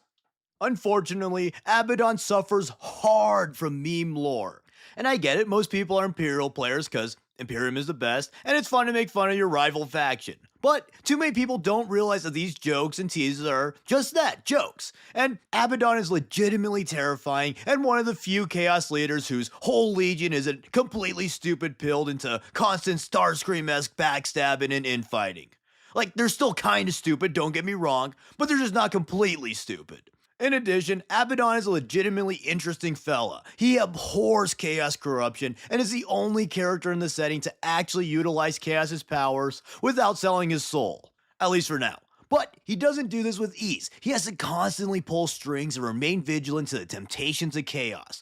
Like in the Fall Acadia, he had to constantly keep tabs on his forces to make sure he wasn't pleasing any one god too much. He would constantly alter his war plans to keep the respective gods at bay. He is also somewhat of a tragic figure because despite all his efforts and rage, he's still destined to wage an endless war, as is the nature of the 40k setting.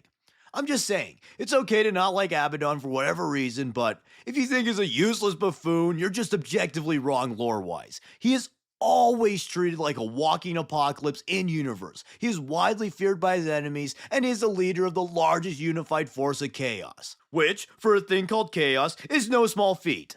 Also, the only reason we, quote, only see him lose, which isn't even true, is because we've only ever seen the climax of his attacks where he's foiled after destroying a shitload of his enemies. It's like the Tyranid effect. They'll completely destroy a ton of worlds, but we'll only see the battle where they're finally stopped. Abaddon going around crushing a ton of worlds simply isn't a good narrative for a novel. But all that being said, fuck Abaddon, he's an armless jerk and destroyed my favorite planet.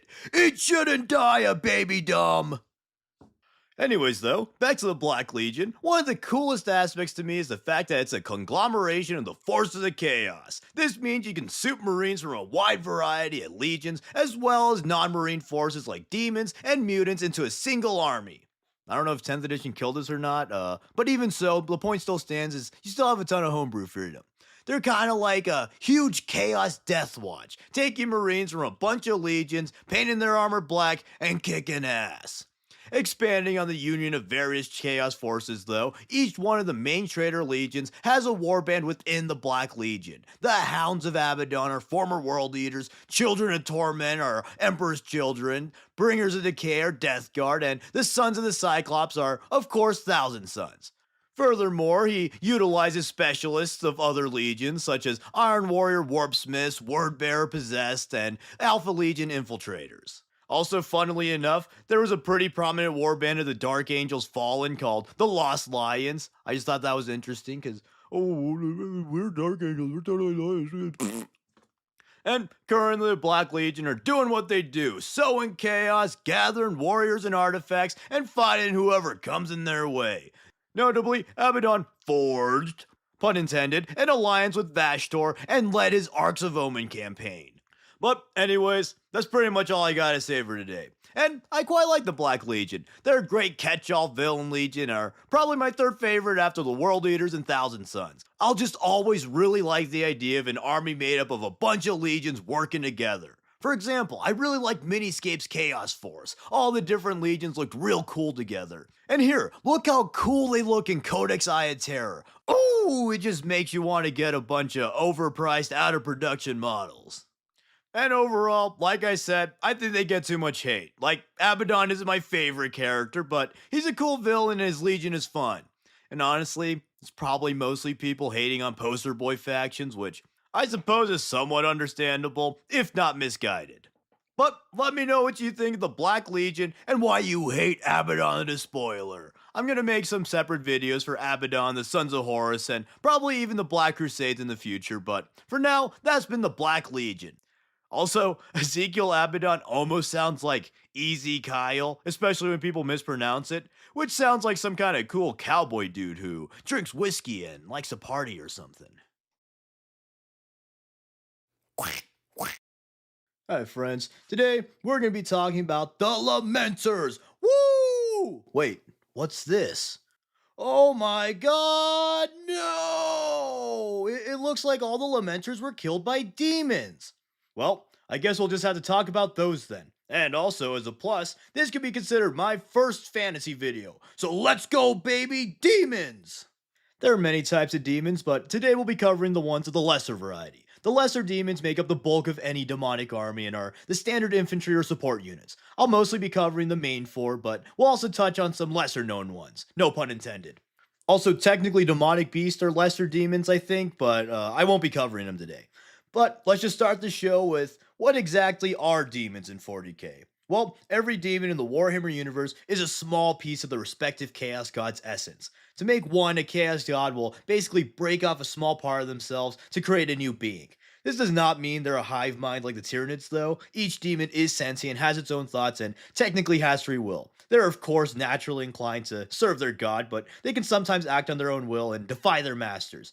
Usually, the more powerful the demon, the more free thinking they are, which, in most cases, isn't an issue for the gods since only the most loyal or effective demons are able to ascend. But we're getting a bit off track. The more of themselves that the gods spend to make a demon correlates to its power, which brings us back to the lesser demons. Lesser demons are the most plentiful and subservient of demons, which is befitting of their battlefield role. Although they're plentiful, they're no slouching battle. The power of a demon is also amplified by belief, since they're inherently connected to the warp.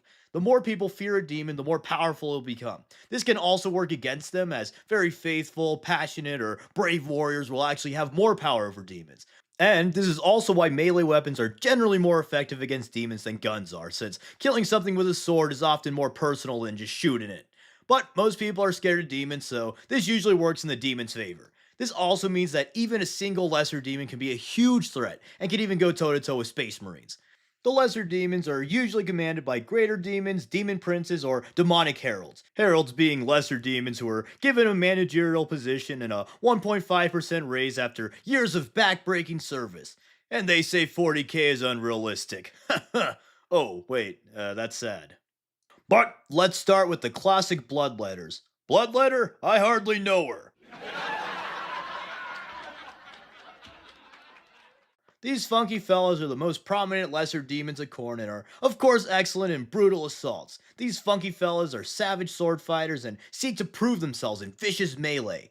Nearly every part of their body can be used as a weapon. They're super strong with extremely dense muscles, they have razor sharp claws, rending teeth, and also are big horny. Have big horns. The big horny ones will come later. But if all else fails, they also have a giant sword called a Hellblade. Hellblades are said to be formed from, and I quote, the souls of raging demons whose pure hatred sharpens their edge. And that sentence serves as the bloodletter's secondary weapon, as it's even edgier than the blade itself. But I guess you can't diss it if it works. The pure hatred of the trapped demons proves to make a potent weapon, as Hellblades can cleave through nearly any armor. The bloodletters are also surprisingly disciplined, utilizing war horns to keep formation until they get close enough to enter silly mode. And by silly mode, I mean killy mode, cause they're gonna kill you. Finally, the strongest of the bloodletters ride into battle on the demonic beast known as juggernauts. So you got a sword swinging wacko riding on a rhino. Bad ass. These dudes are a terrifying presence in any battle. Hordes of them can spawn from the warp in mere moments. They're very fast, extremely strong, and near unbeatable in a melee engagement. And I just want to add, the Juan Diaz models are usually peak, but I so much prefer the strange alien look and slender design for the bloodletters over the more generic demon man look that GW went for a bit. I think it just makes the bloodletters a lot more unique and creepy since this relatively lithe weirdo is basically just pure muscle and way stronger than you would think. Also, the first edition bloodletters, they are the best thing ever. Like, look at these dudes. That is the scariest demon design, period. Moving on from Khorne, let's go on to the video game department of GW's favorite god, Nurgle. And these dudes, they have a bit more variety in their lesser demons than Khorne, so let's get right into it. First off, they're basic troops and the closest analog to the Bloodletters, we got the Plague Bearers. Plague Bearer? I hardly know her. And these guys are actually different from other lesser demons since they're literally built different. Instead of beginning as a shard of their god, they're actually mortals who were killed by Nurgle's Rot. Nurgle's Rot is a magic hell disease, also called the Gift of Nurgle. Pretty shitty gift if you ask me, but I'm too shy to ever return gifts, so I guess it's whatever. And this disease slowly decays the infected both physically and mentally. Along with mutating and rotting away, the victims also develop depression, intense feelings of dread, and paranoia. Sounds a lot like the effects of scrolling TikToks, am I right, boys? But anyways, the Chaos Gods can't just mutate or claim anyone. They actually need the person to agree on a pact. So Nurgle gets around this with his rot. The rot eventually breaks down victims into willingly accepting Nurgle as their patron god since only he can alleviate them from the suffering. They then have their souls taken in Nurgle's garden where they're then corrupted into the Plague Bearers. These are notably different from the Poxwalkers who are more standard zombies without the soul resurrection stuff. And plague bearers are impervious to pain, disgustingly resilient, and, as their name suggests, bearing of many plagues. A favored form of delivery for these plagues are their plague swords, which, as their name suggests, allows the plague bearers to bear plagues via their plague swords. And these swords are anointed with a bunch of horribly yucky diseases, and even just a tiny scratch can prove fatal since the victim will succumb to the diseases sooner or later. Also, funny plague bearer moment, since they're the tallymen of Nurgle, they're also supposed to keep track of all the subjects of Nurgle. So, on the battlefield, the plague bearers can be heard counting the numbers of infected. However, they're also fighting a war, so they tend to forget and get annoyed when they have to recount. So maybe Nurgle's next gift can be one of those clicky counter things. You ever think about that? Checkmate, chaos scum. Then there's everyone's favorite literal filth balls, the Nurglings. Nurglings are literal pus and filth that came to life in the body of unclean ones. They're made in the image of God. They're a gross, yucky God, that is. The Nurglings usually just follow around the great unclean ones or the larger of Nurgle's minions, and they just generally help out, but they do tend to be mischievous and a bit goofy. One of their funnier jobs is getting a bunch of them to carry around a champion of Nurgle on a throne called a Palanquin of Nurgle. But, despite these guys being small and silly, in a brawl, they're quite killy. The Nurglings almost always work in swarms and can quickly overwhelm foes much stronger than themselves. They're also called Little Lords by Death Guard since they're basically mini Nurgles walking around, which is just super cute. And similar to Nurglings, there's also the Glitchlings. These first spawned when Perturabo teamed up with Nurgle to invade the Forge World of Toil. Glitching spread viruses of the techno variety. And they're basically the mechanical equivalent of Nurglings, and they make all machines malfunction. They usually hang out with the Gellerpox infected to sabotage Imperial Gellerfield generators so that the warp can claim the vessels. But it's starting to stink in here, so let's move on to the demons of the funny bird man Zinch. His premier demons being the Horrors. Horror? No, that's the next category actually. The Horrors of Zinch are freaky little guys who constantly morph around and change as they skirt around the battlefield. The primary form of these are the Pink Horrors. Pink Horrors are horrific pink things that are unusually joyous. They run around the battlefield screaming in excitement as they burn, flay, and shank whatever poor sod they're facing. Being demons of Zinch, these guys of course utilize magic. They often cast deadly spells, but they're also deadly up close. Although not as strong as a Bloodletter or Demonette, horrors are still scary up close on account of them being literal demons. Plus, them constantly morphing and regenerating makes them a very difficult opponent to duel. I'd imagine fighting them would be kinda like holding one of those jiggly water toys. You probably know what I'm talking about. Then, if you do manage to kill a pink horror, the horror isn't over as they split into two blue horrors, who are horrific blue things who, unlike their pink counterparts, are usually pissed off, sad, and like to argue with their other half. Oh, are you feeling blue, buddy? But still, despite the bad attitude and smaller stature, blue horrors are still a threat, especially since now there are two of them. But when you do finally kill these blue fellas, they split again. They split into brimstone horrors, who are horrific, brimstone things. Should have named them orange horrors, to be honest. And these are the most spiteful of all horrors as they try to burn whatever they can in hopes of regaining their power. And again, don't be deceived by their small size. Much like Nurglings, these little fellas excel in swarming their enemies, and they also like to sing songs mocking their victims. Yeah, they literally sing their diss track as they kill you. A literal roast session, if you will. Then, another Zinchian lesser demon are the Flamers of Zinch. These are basically sentient flamethrowers, and they fly around incinerating everything with their magical warp flames. Another horrific attack is them expelling a gas that can dissolve living tissue, completely disintegrating people. And they say that the followers of Nurgle have bad gas.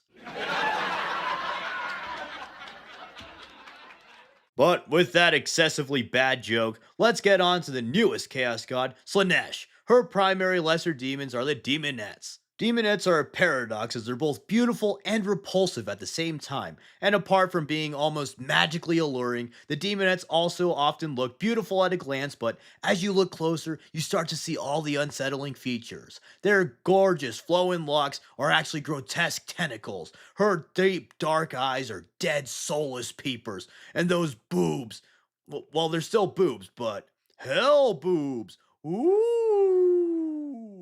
So suddenly, the hot babe convention turns into your funeral procession as you're torn to shreds by razor arms, crab claws, and Slaneshi daggers. The demonettes excel in melee combat just like the bloodletters, but where the bloodletters focus on brute strength and aggression, the demonettes utilize their speed, grace, and precision to eviscerate their enemies. Along with their great agility and skill, some demonettes can also shoot demon fire from their claws or even have wings. Speaking of wings, this video is sponsored by Wingstop. I'm just kidding. But speaking of wings, there's the Furies. The Furies are undivided lesser demons that are basically just the generic winged gargoyle looking demons. They're born from when someone dedicates themselves to chaos, but this person's the type of person who can never pick a restaurant to eat at. Should have picked today's sponsor, Wingstop. Once again, just kidding. I will not plug something without them paying me first. Ah! But, anyways, since they can't pick a patron god, they end up aimlessly roaming the warp, joining in the occasional battle to help out Chaos. And there you have it. Those are the most prominent lesser demons in Chaos. I think that demons being in 40k is super cool, and I'm glad they decided to port them over from fantasy early on. I've always found the aesthetic of modern or sci-fi soldiers fighting against demons to be cool as hell, pun intended. But yeah, I'll definitely be making a video covering greater demons and demon princes since they're also super cool. Also, damn, the Juan Diaz horrors and demonettes look so good. They fit the lore descriptions and feel so much better than the new versions in my opinion. The plague bearers are also alright, and I already said how I feel about the bloodletters. I do really love those original bloodletters though. If anyone wants to send me them, feel free. Hi, friends. Aliens are cool, right? No, they aren't. And if you said yes, neither are you, heretic. That's right. Today we're getting xenophobic. Even more so than the standard 40k xenophobia, because today we're talking about everyone's favorite black armor clad space marines. Are you kidding me? I obviously wasn't talking about them. No, I'm talking about the Xenos Hunters of the Imperium, the Death Watch. The Death Watch are the Chamber Militant of the Ordo Xenos branch of the Inquisition, and they were technically made during the tail end of the War of the Beast, but officially founded after the war. The idea of the Death Watch was born when Lord Commander Courland, also known as Slaughter, also known as the dude with the dumbest but also coolest nickname in the Imperium, required elite kill teams to combat the Beast and complete key objectives. Unfortunately for Mr. Slaughter, most of his forces were, ironically, slaughtered by the humongoid orc Wall, and no marines less than a veteran will be able to carry out his vital orders. So what's a guy to do when he doesn't have enough marines to finish his 2,000 point list? Well, steal some of his friends' marines, of course. Courland assembled his kill teams from various veterans of the shredded chapters under his command, and for their inaugural mission, he eased them into their new role by sending them on a relatively easy mission. You know, these kill teams were sent to take out an attack moon. I don't think I even need to explain what an attack moon is for you to realize how crazy it is to send a few marine squads to take one down. But I will. An attack moon is a gigantic orc ship that, as its name suggests, attacks and is shaped like a moon. Due to a little thing called physics, an attack moon's gargantuan size means that it can cause major damage to planets just by teleporting close to them and letting gravity all over the place. That's no moon. It's an attack moon. Once the war was over, the Ordo Xenos was officially established alongside the Death Watch, since the Beast Wah showed the High Lords that aliens were in fact a threat and not just some stupid morons to shoot at while the Marines waited for some Chaos guys to kill. The new Space Marine chapter was called the Death Watch, since they were meant to monitor the Imperium's death by the hands of Xenos that the Imperial Lords had foretold of, which honestly is a lot cooler than being called Death Watch because, watch me cause death, brother Killgun. With the new Inquisitorial Order established, it was decided that the Death Watch would be an Inquisitorial force, but it would be led by a Space Marine chapter master so that they would still retain a bit of autonomy even while under the Inquisition. Also, small aside, the first chapter master, or Watch Commander as the Death Watch would call in order to stay on brand, was a dude called Asgar Warfist. What a name! He might just take Corlin's title for dumbest, but also coolest name with that one. But, anyways, let's talk about the real reason the Death Watch was founded. It was made because it's freaking cool, bro. Black armor is cool. Having a bunch of Space Marine chapters squad up to kill aliens is cool. Stealing said aliens' weapons and using them to kill even more aliens is cool. Even their name is freaking cool. The Death Watch? Come on, man. You can't tell me that having a kill team with a vampire, a werewolf, and an emo isn't cool. Wait, that's just Twilight. Damn it. Luckily, though, that kill team had a shark to make it less Twilighty. But yeah, the Death Watch defining trait, their 1 minute elevator pitch, is that they're the Spec Ops dudes made up of a bunch of different Space Marine chapters. Almost every chapter is ready to send veterans to serve in the Death Watch if the need arises. Only one has ever been said to have refused sending Marines to the Death Watch, and they were eternally shamed for it. By drawing from a diverse range of Space Marines, the Death Watch is more tactically flexible due to the unique skill sets of the various chapters and is able to learn from the Marines' experiences fighting different Xenos species. Depending on the chapter, service in the Death Watch can be a great honor, a punishment, or just a convenient way to get rid of Marines that the chapter just doesn't really like. But no matter the reason, the Marines that are sent to the Death Watch are usually some of the best killers in the chapter, if not the best killers in the chapter. The Death Watch regularly carries out near suicidal, ultra important missions, and as such, they mostly recruit veteran Marines. And the ones who aren't veterans are just particularly talented in the art of shooting an alien's head off with a cool explodey gun. To be selected to be sent to the Death Watch, a Marine needs heart, body, and soul. As such, they're usually appraised by a captain for their skill in battle, an apothecary for their physical fitness, and a chaplain for the strength of character and if they have a soul fit for blasting aliens. When recruited to the Death Watch, the Marine paints their armor all black except for the right pauldron and left arm. The right pauldron is left in their original chapter colors so that the armor's machine spirit isn't disturbed. Stupid racist machine spirit. Except, I guess that joke doesn't really work since the machine spirit actually gives the Death Watch its color diversity, so I don't know, dude. I'm sorry, it was a bad joke, guys. Berate me in the comments, if you will. But in addition to their colorful pauldron, they also have their iconic silver arm, just like Keanu Reeves and Sebastian Stan. And just like Mr. Silverhand, the Death Watch Marines use specialty rounds for their hand cannons, and just like the Winter Soldier, they're mega indoctrinated super soldiers. Let's address that last part first. When joining the Death Watch, the Marines are given extra hypno indoctrination on top of the standard indoctrination given when first becoming a Marine. They're taught to be even more blindly devoted to the Emperor, to be even more xenophobic, and the knowledge of how to dispatch all known xenospecies with efficiency is implanted directly into their brains. It's kind of like the Matrix scenes, except instead of Kung Fu, they're taught Xeno F you. But finally, last and most fun of the recruitment process, each Death Watch member has special training sessions, and these fun little activities consist of being put into a tiny cell called a penance box, getting a cute little psycho stim hat, and then being forced to witness their brothers being brutally killed by a variety of Xeno species. And this isn't just them watching it, mind you. The box and hat make it so that the Marine experiences the things firsthand and they feel the pain and sensation of their fallen brothers at the time of their death. It's kind of like a souped up 4D SpongeBob ride. You see the events, you feel the motions, you smell the smells, it's the whole package. So they could feel the rending claws of a gene stealer tearing them apart, feel their molecules being shredded by a Necron's Gauss blaster, feel the burning sensation of being melted by hails of Tau plasma, or whatever horrible fate may befall a noble warrior of the Emperor. On the bright side, the Watch Council does make sure that the Marines don't see any footage of their own chapter being killed, unless that Marine's being punished or something, since watching their own chapter being slaughtered, oh, that would just be too torturous for the torture indoctrination. As if seeing your friends getting killed wearing a different color would really make the experience any more fun. And unsurprisingly, these sessions are hated. But they do teach the Marines to abhor the alien, and it instills them with a murderous fury that they can unleash when the time calls. It should be noted here that even though the Death Watch is taught to hate the Xenos more than GW writers apparently do, the Death Watch isn't always just insta-kill on sight to any alien they see. Depending on the occasion, the Death Watch may spare the more reasonable Xenos like Tau or Eldar in order to further their study or to steal their tech for themselves, which leads to our next point and probably my second favorite aspect of the chapter. The Death Watch are generally allowed to employ any means necessary to fulfill their objectives. As such, their arsenal is vast and a lot less restrictive than other Imperial forces. A few restrictions that they spit in the face of is not using Xenos tech and not being able to make any technological innovations.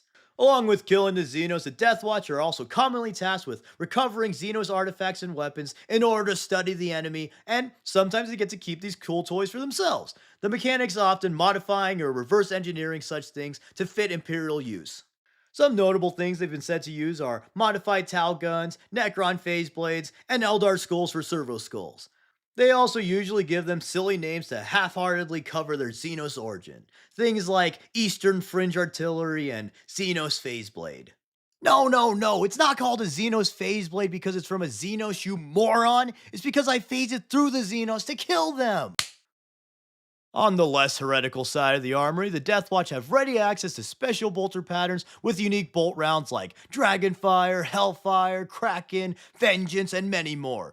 Those first two not actually being incendiary rounds, despite what their name suggests. Infernos are the proper incendiary rounds. Dragonfires actually release superheated gas, and Hellfire shoot thousands of acid-covered needles into whatever unfortunate idiot let themselves get shot. They're actually called Hellfire because you fire them out of a gun, and you say, "What the hell," when you hear how horrible it sounds to get a million needles explode into your tummy.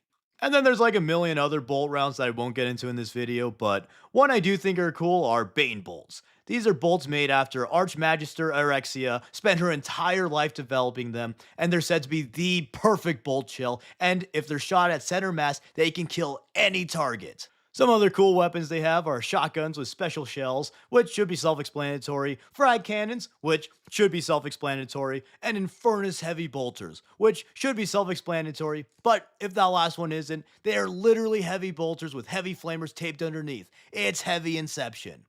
But it's not just their guns either. Their armor can also be modified to have enhancements. One particularly cool one being active camouflage. So, much like a Halo Elite or a real-life cuttlefish, some Deathwatch operatives can change their armor color to blend in with their surroundings. This, in addition to sound suppressors in their armor, makes them excel in stealth. And finally, they have a special gunship just for them called the Corvus Blackstar, which, that's like the coolest name ever, come on. Next, let's quickly go over their tactics. Unlike most chapters, the Watch deploys almost exclusively kill teams made up of all specialists and are usually commanded by an Inquisitor. Each kill team is specifically made up of operatives that would best suit the mission. For example, if you need to destroy a Tyranid horde, you might bring a Blood Angel for their melee specialty and experience with Tyranids, a Salamander to lay covering fire and burn swaths of bugs, and perhaps a White Scar to match the Nid's speed and hack them down. Or you can make a team of an Iron Hand, Imperial Fist, and Ultramarine to put the enemy to sleep and bore them to death. I'm just kidding. I actually like the Ultramarines and Imperial Fist. They're pretty cool. And finally, let's go over some of their unique and cool operatives. Sometimes when a mission doesn't require an entire kill team or it requires a more stealthy approach, the Deathwatch can send a Kill Marine. These Marines act as lone operatives and can go on long missions to infiltrate and investigate potential threats or targets. Wait. They're Kill Marines because they're just one Marine and not a team. This might win the award for the dumbest but also coolest name. Next up are the Black Shields, and they're probably the most popular special operas of the Deathwatch since they're pretty cool. Black Shields originated during the Horus Heresy since during the Heresy some Marines would just leave their chapter and work alone. Most commonly this happened because the Marines Legion would turn traitor or they rejected the path that their Primarch took. But it could also be as simple as a Marine just being so tired of the heresy that they decide to leave their chapter and do their own thing. In present times, Black Shields most commonly work alongside the Deathwatch as they no longer associate with their home chapter. Generally, becoming a Black Shield is seen as one of the most dishonorable things a Marine can do as they betray their chapter and they sever all ties. As such, other Marines treat Black Shields as ill omens and they're usually not ever accepted back into their home chapter. However, Deathwatch is willing to accept any Marine who's skilled enough to kill some aliens, so they're open to taking in Black Shields. In battle, Black Shields are noted as being unusually reckless and sacrificial, likely due to the shame of being shunned from their chapter, disillusionment with their original chapter, or simply just to fit the lone wolf archetype and get a cool death scene. One notable Black Shield is former Ultramarine Captain Demetrian Titus. After being tried for heresy by the Inquisition and eventually being deemed free of taint, he was inducted into the Death Watch, where he served as a Black Shield since he believed himself to be a disgrace to his chapter. However, in a rare exception, he was welcomed back into his original chapter when Chief Librarian Tigerius found him on a mission. So that's the Death Watch. They're really cool and definitely my top 5 favorite chapters. I like the Supa chapters, I like the Spec Op feel, and I like their use of cool ass, super illegal weaponry. Sure, they're kind of in a making the stupidest decision ever competition with the Grey Knights, but who really cares when they look this damn cool? Also, I'm super hyped to play as a Death Watch Titus in Space Marine 2, so that's another big reason I made this video. But yeah, how can you not like Spec Op Marines in all black armor who use alien guns to kill aliens? It's unbelievable to me that a game called Kill Team doesn't have a bespoke Death Watch team, yet it has twice as many Votan teams as there are Votan novels. Hi friends, what do you get when you mix bugs, dinosaurs, a tad eldritch horror, and a constant hangriness?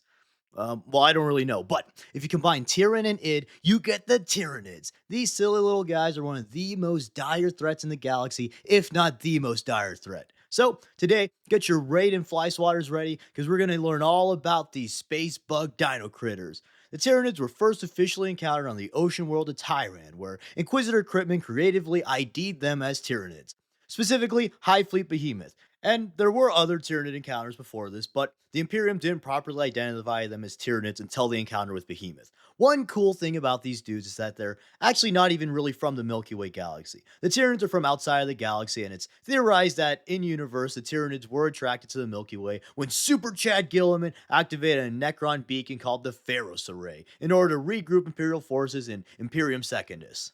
The Pharos Array was being used by Gilliman to function as a secondary astronomicon and aid Imperial navigators when traveling the warp. Just think of it like a giant magic lighthouse. The array was eventually destroyed, but the damage was already done, and the Tyranids were en route to the galaxy. And they're also most likely attracted to Astronomicon for similar reasons. This would prove a fatal attraction for all the Milky Boys in the Milky Way, because I wasn't kidding when I said they may be one of the most dire threats that the galaxy faces. The Tyranids made a huge entrance when Behemoth ravaged a whole lot of worlds and then almost destroyed the home of the Ultramarines, as well as Gilliman in his Sleeping Beauty era. So yeah, I'd say they're pretty scary. But yeah, okay, sure, they're scary, but why scary? Well, the Tyranids have one goal, and that's to eat all the biomass they could possibly find. And to accomplish this goal, they have adapted an insane number of monstrous bioforms, weapons that make war crimes look like poor limes, and just downright terrifying tactics. But let's address the Tyranids themselves and some common traits that the various bioforms share. Almost all the Tyranids have 6 limbs, just like an insect, have strong chitinous armor, that's fancy talk for bug-like exoskeletons, and most of them are super hard to kill since they usually have duplicate organs, kind of like a space marine. Furthermore, all the Tyranid weaponry is just advanced biotech. That's right. All of the Tyranids' guns are just parts of their body or other organisms that they evolved to have. Like this dude, he evolved to have literal actual gun hands. Some species have all the luck.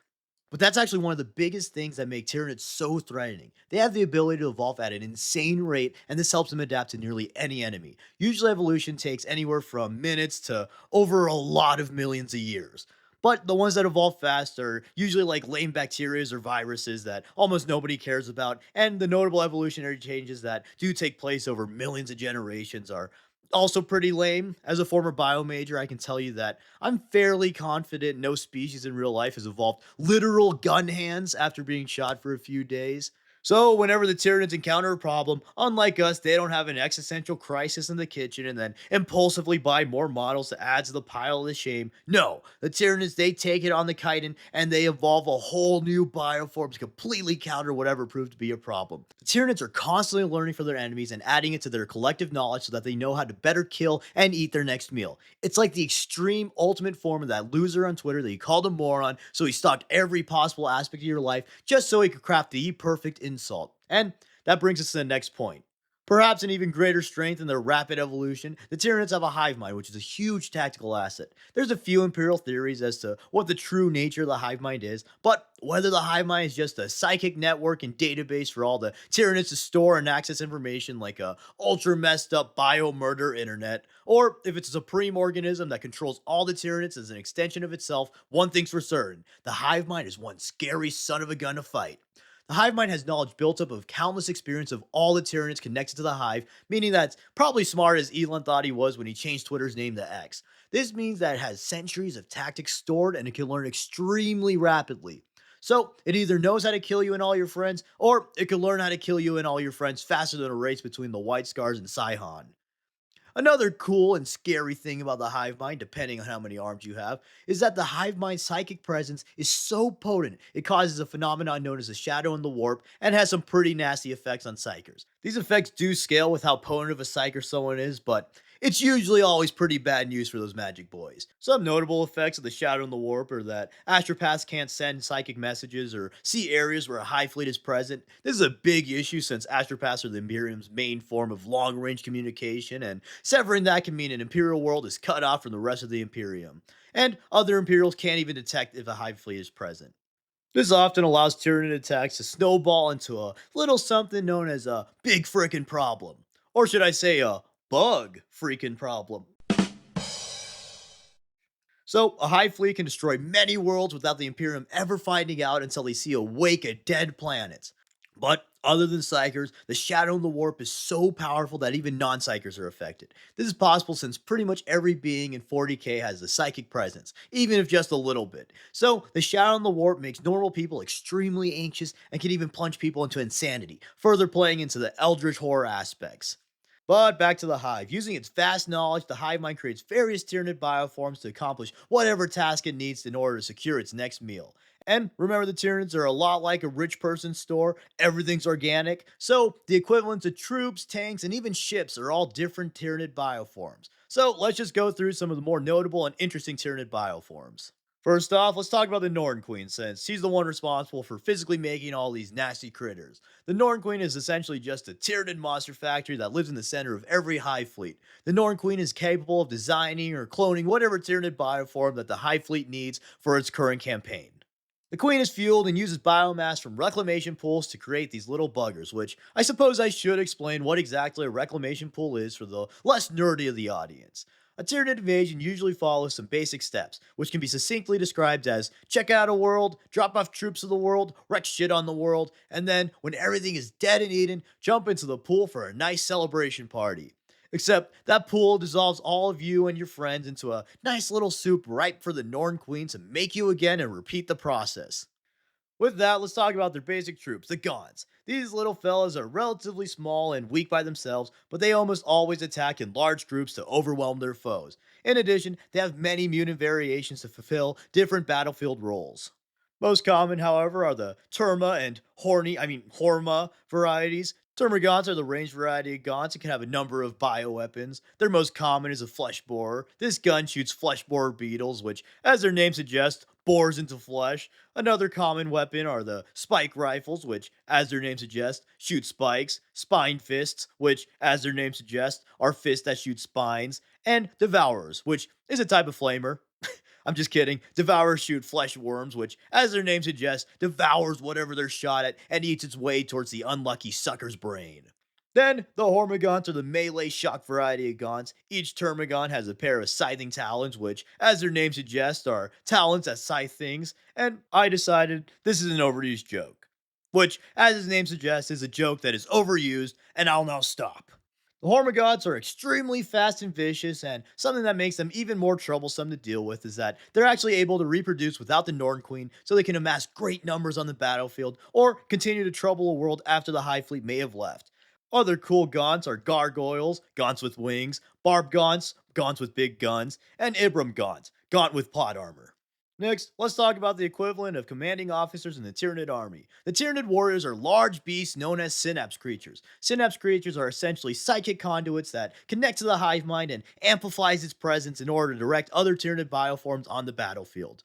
But along with being a big psychic Wi Fi extender, the Tyranid warriors are also proficient warriors and have a number of deadly weapons like the aforementioned rending claws, they have bone swords, death spitters, and a wide variety of other scary gun hands and sword hands. Interestingly, warriors also have a bit of autonomy from the hive, and they use this to assess the battlefield and make on the fly tactical decisions, much like a commanding officer of more conventional species would do. A step up from the warriors would be the hive tyrants, which are basically just really huge warriors. It's often the main synapse creature in a war and has a big brain to match its big sword. And maybe has another big thing. Wink, wink. Of course, I'm just kidding, since, we would have known if it had a big thing, considering they don't wear any pants. On the contrary, patriarchs do in fact have a big thing. But back to the Hive Tyrants, they mostly have the same weapons as warriors, except bigger and more killier. Also, like all Tyranids, this do got variants. One cool one being the Winged Hive Tyrant, which, as his name suggests, no, damn it, it's just a Hive Tyrant with wings. We'll leave it at that. And then another thing that's technically a variant of a Hive Tyrant is the Swarm Lord. The Swarm Lord is one of the few Tyranid quote unquote characters, and it's a perfect Hive Tyrant. It is said that the Swarm Lord being made is a stress induced response within the Norn Queen for when the Tyranid strategies are beginning to fail and the Hive Mind really wants that victory royale. The Swarm Lord has the most autonomy of any Tyranid creature and is able to create strategies separate from the Hive Mind in order to win a war. It's also able to be spawned by any Hive ship if the need arises, making it practically immortal. It's also unfortunately known for getting its ass kicked whenever a character needs to be shown as a badass. But this is a Tyranid video, so we won't talk about that. Some other cool bioforms are lictors, which are like scouts and assassins of the Tyranids, carnifexes, which are giant monstrous nids that act kind of like tanks as they have giant destructive weapons and heavy armor. Gene Stealers, which love denim, and then the Hive Guard, which are heavy troops that defend Tyranid commanders and structures. It's also rumored that the Hive Guard were made using some harvested Space Marine DNA. But I don't really know if that one's actually true lore wise or if I'm misremembering. Either way, they're cool. There's also like a million other bioforms, but I'll cover those in a future video as this one's supposed to be pretty general. So let's close this off by briefly discussing hive fleets. Yep, I keep mentioning them, but what are they? Well, a hive fleet is basically just a large Tyranid swarm that goes planet to planet consuming biomass, and they also come in a lot of fun colors. A single hive fleet can be an apocalypse level threat and are almost impossible to completely destroy, since if they are defeated, they can break into splinter fleets and regroup. Notable hive fleets are Behemoth, the first major hive fleet to hit the galaxy, who are mostly defeated on Macragge; Hive Fleet Kraken, the second major Tyranid fleet known for nearly eradicating Crafter Leandon; and of course, Hive Fleet Leviathan, the largest hive fleet in the galaxy. They defeated the Orcs on Octarius, really busted the Blood Angels balls on ball, and recently made a comeback to kick off the 4th Tyrannic War for the launch of 10th edition and Space Marine 2.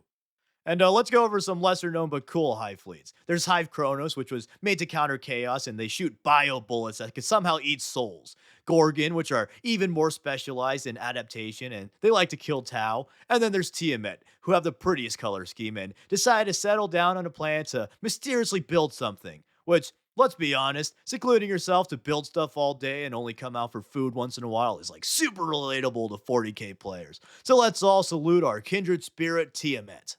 Also, I just want to mention that I love that all the hive fleets are named after mythological and religious monsters. It's such a cool piece of flavor. But with that, let's start to bring this brief Tyranid overview to a close. I really like the Tyranids. That mutant dinosaur aesthetic with the Eldritch horror mixed in is just so cool, and I would have started with them if it weren't for their hive mind. Don't get me wrong, the hive mind is a super cool piece of them, but I like customizing and writing characters, so the Tyranids didn't really fit that goal. But regardless, the Tyranids are great, and they make for an excellent enemy. A lot of people say that the Tyranids are most likely to win the setting, and honestly, that's not even a crazy take. I know the Tyranids seem to lose a lot in lore, but people fail to mention how they most likely already devoured hundreds of worlds before whatever story begins. Plus, if the theory that the Tyranid presence in the Milky Way is just a scouting force, then things look even more dire. But yeah, the Tyranids are super cool. I love drawing them, and I'll definitely cover more Tyrannic wars in the future, as well as a more in-depth look into their bioforms, so stay tuned. I also really like how the Tyranids used to have these funny little turkey necks. Like, just imagine Titus sword fighting one of these fellas.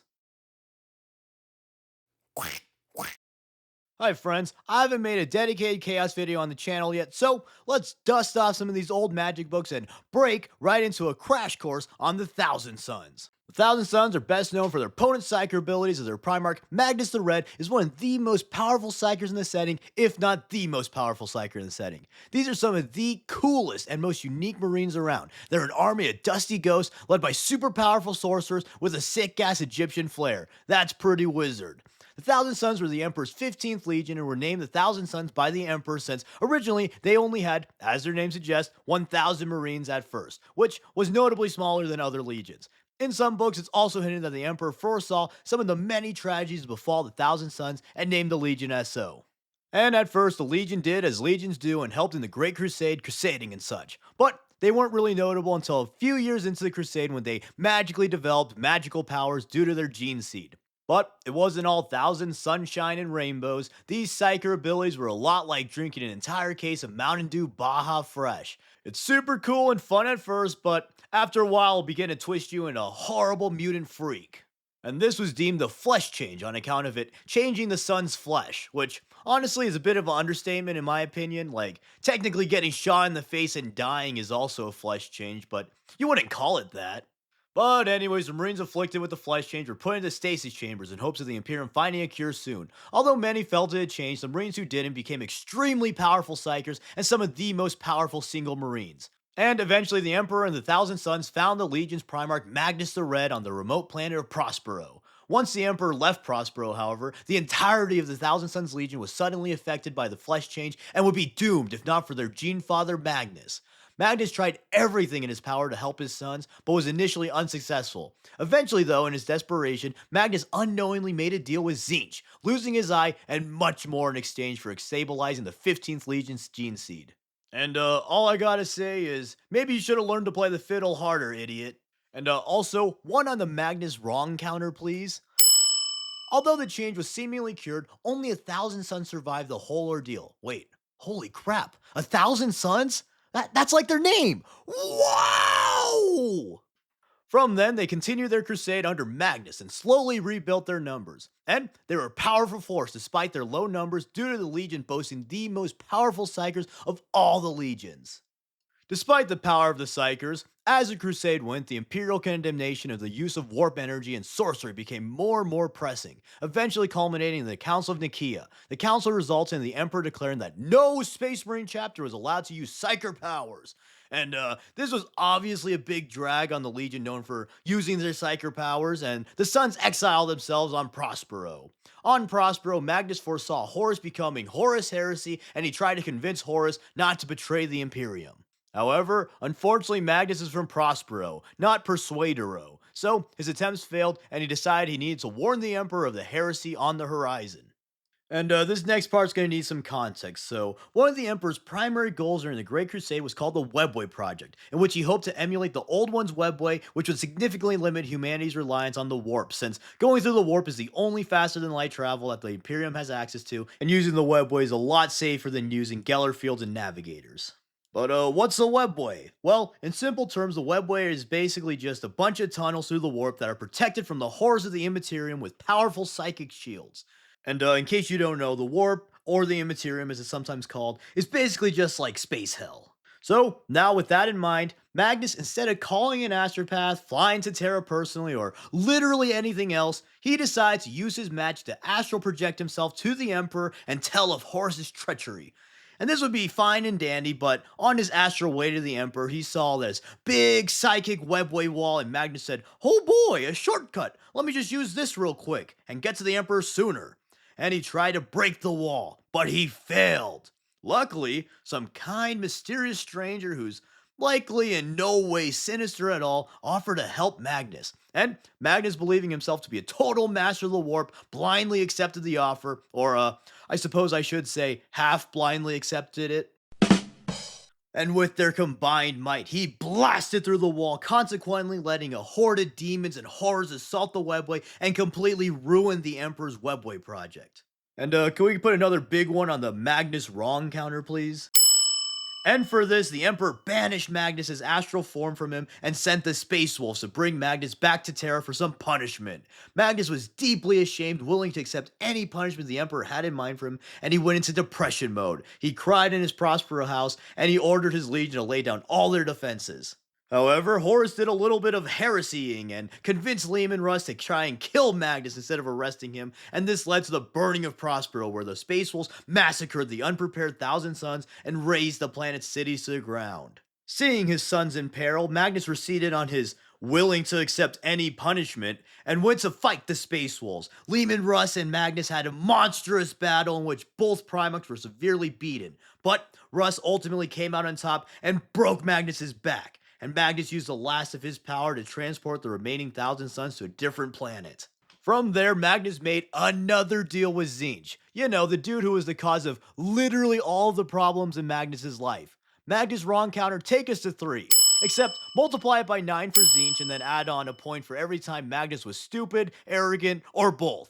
And that should bring us to approximately 1,018 wrong points for the Crimson King. And after the burning of Prospero, only about 1,000 sons remained.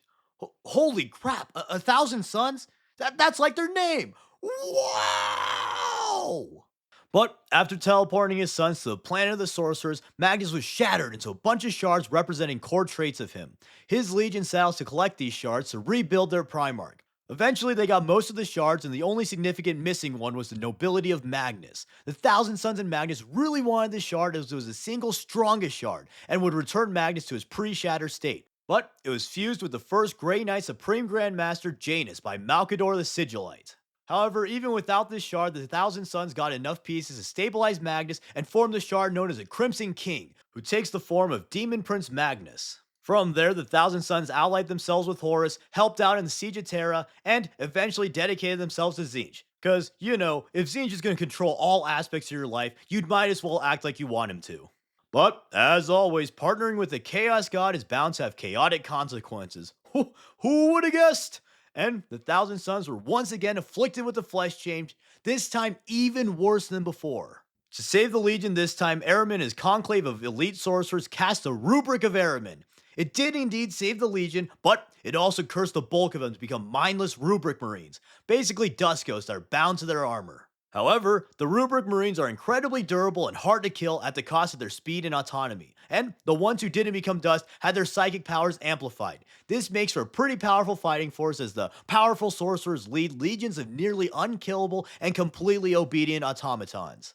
So, I guess you win some, you dim some. Except not in Magnus's eyes. Magnus banished Ahriman and his friends from the planet of sorcerers, and now Ahriman roams the galaxy trying to increase his power and has been trying to get into the Eldar's Black Library to perhaps reverse the rubric. But despite the apparent failure of Ahriman, the Thousand Sons after the heresy were still a formidable force, and their last operation as a unified legion was a Battle of the Fang, where they tried to enact their revenge on the Space Wolves by sieging Fenris. Fenris did ward off the sorcerers, but it took heavy losses. And that's a video for another day, though, and the Thousand Sons and Wolves continue to have a fierce rivalry to this day. Speaking of to this day, in the current setting, the Thousand Sons have arranged themselves into 9 cults and do the bidding of Zinch. For a while, the Primarch rarely went into the Materium, the real world outside of the warp, but in most recent times, he has been helping Abaddon, he fought Gilliman, and he's been basically doing whatever else he can do to get his vengeance and watch the galaxy burn in warp fire. Since their founding, the Thousand Sons have always had an insatiable thirst for knowledge and sought out ways to hone their magical abilities. This led to a culture of scholars and ambitious Marines always seeking any and all knowledge. Nerds!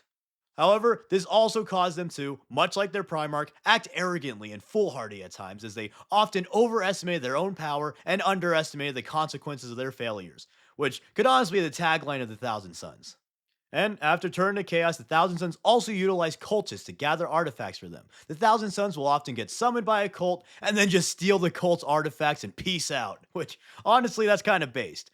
But sometimes, if the cult psyker proved to be especially powerful, they may be taken by the Legion, get pumped full of warp energies as a test, and if they happen to survive, they're made into an aspiring Astarte sorcerer. Oh, and let's not forget their obvious ancient Egyptian aesthetic influences. Obviously their armor, but they also have pyramids on Prospero, and some of their weapons are Egyptian like their Khopesh.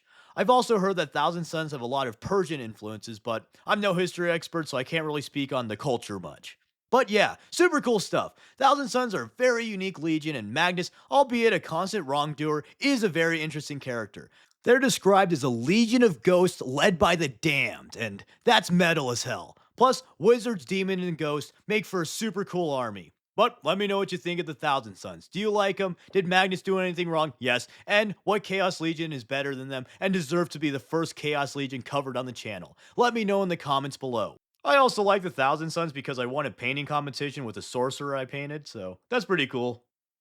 Hey everyone, hope you liked that mega video. Sorry for doing so many compilations this month. I wanted to take it easy and enjoy Christmas. Also, let me know if you like this format where I don't have an intro and just get into it, or if you prefer the one with the little intro. Anyways, though, thanks for watching, and thank you to all my awesome Patreon supporters. As always, please like, comment, subscribe, and consider sharing to all your epic Space Marine the Game friends. Thanks.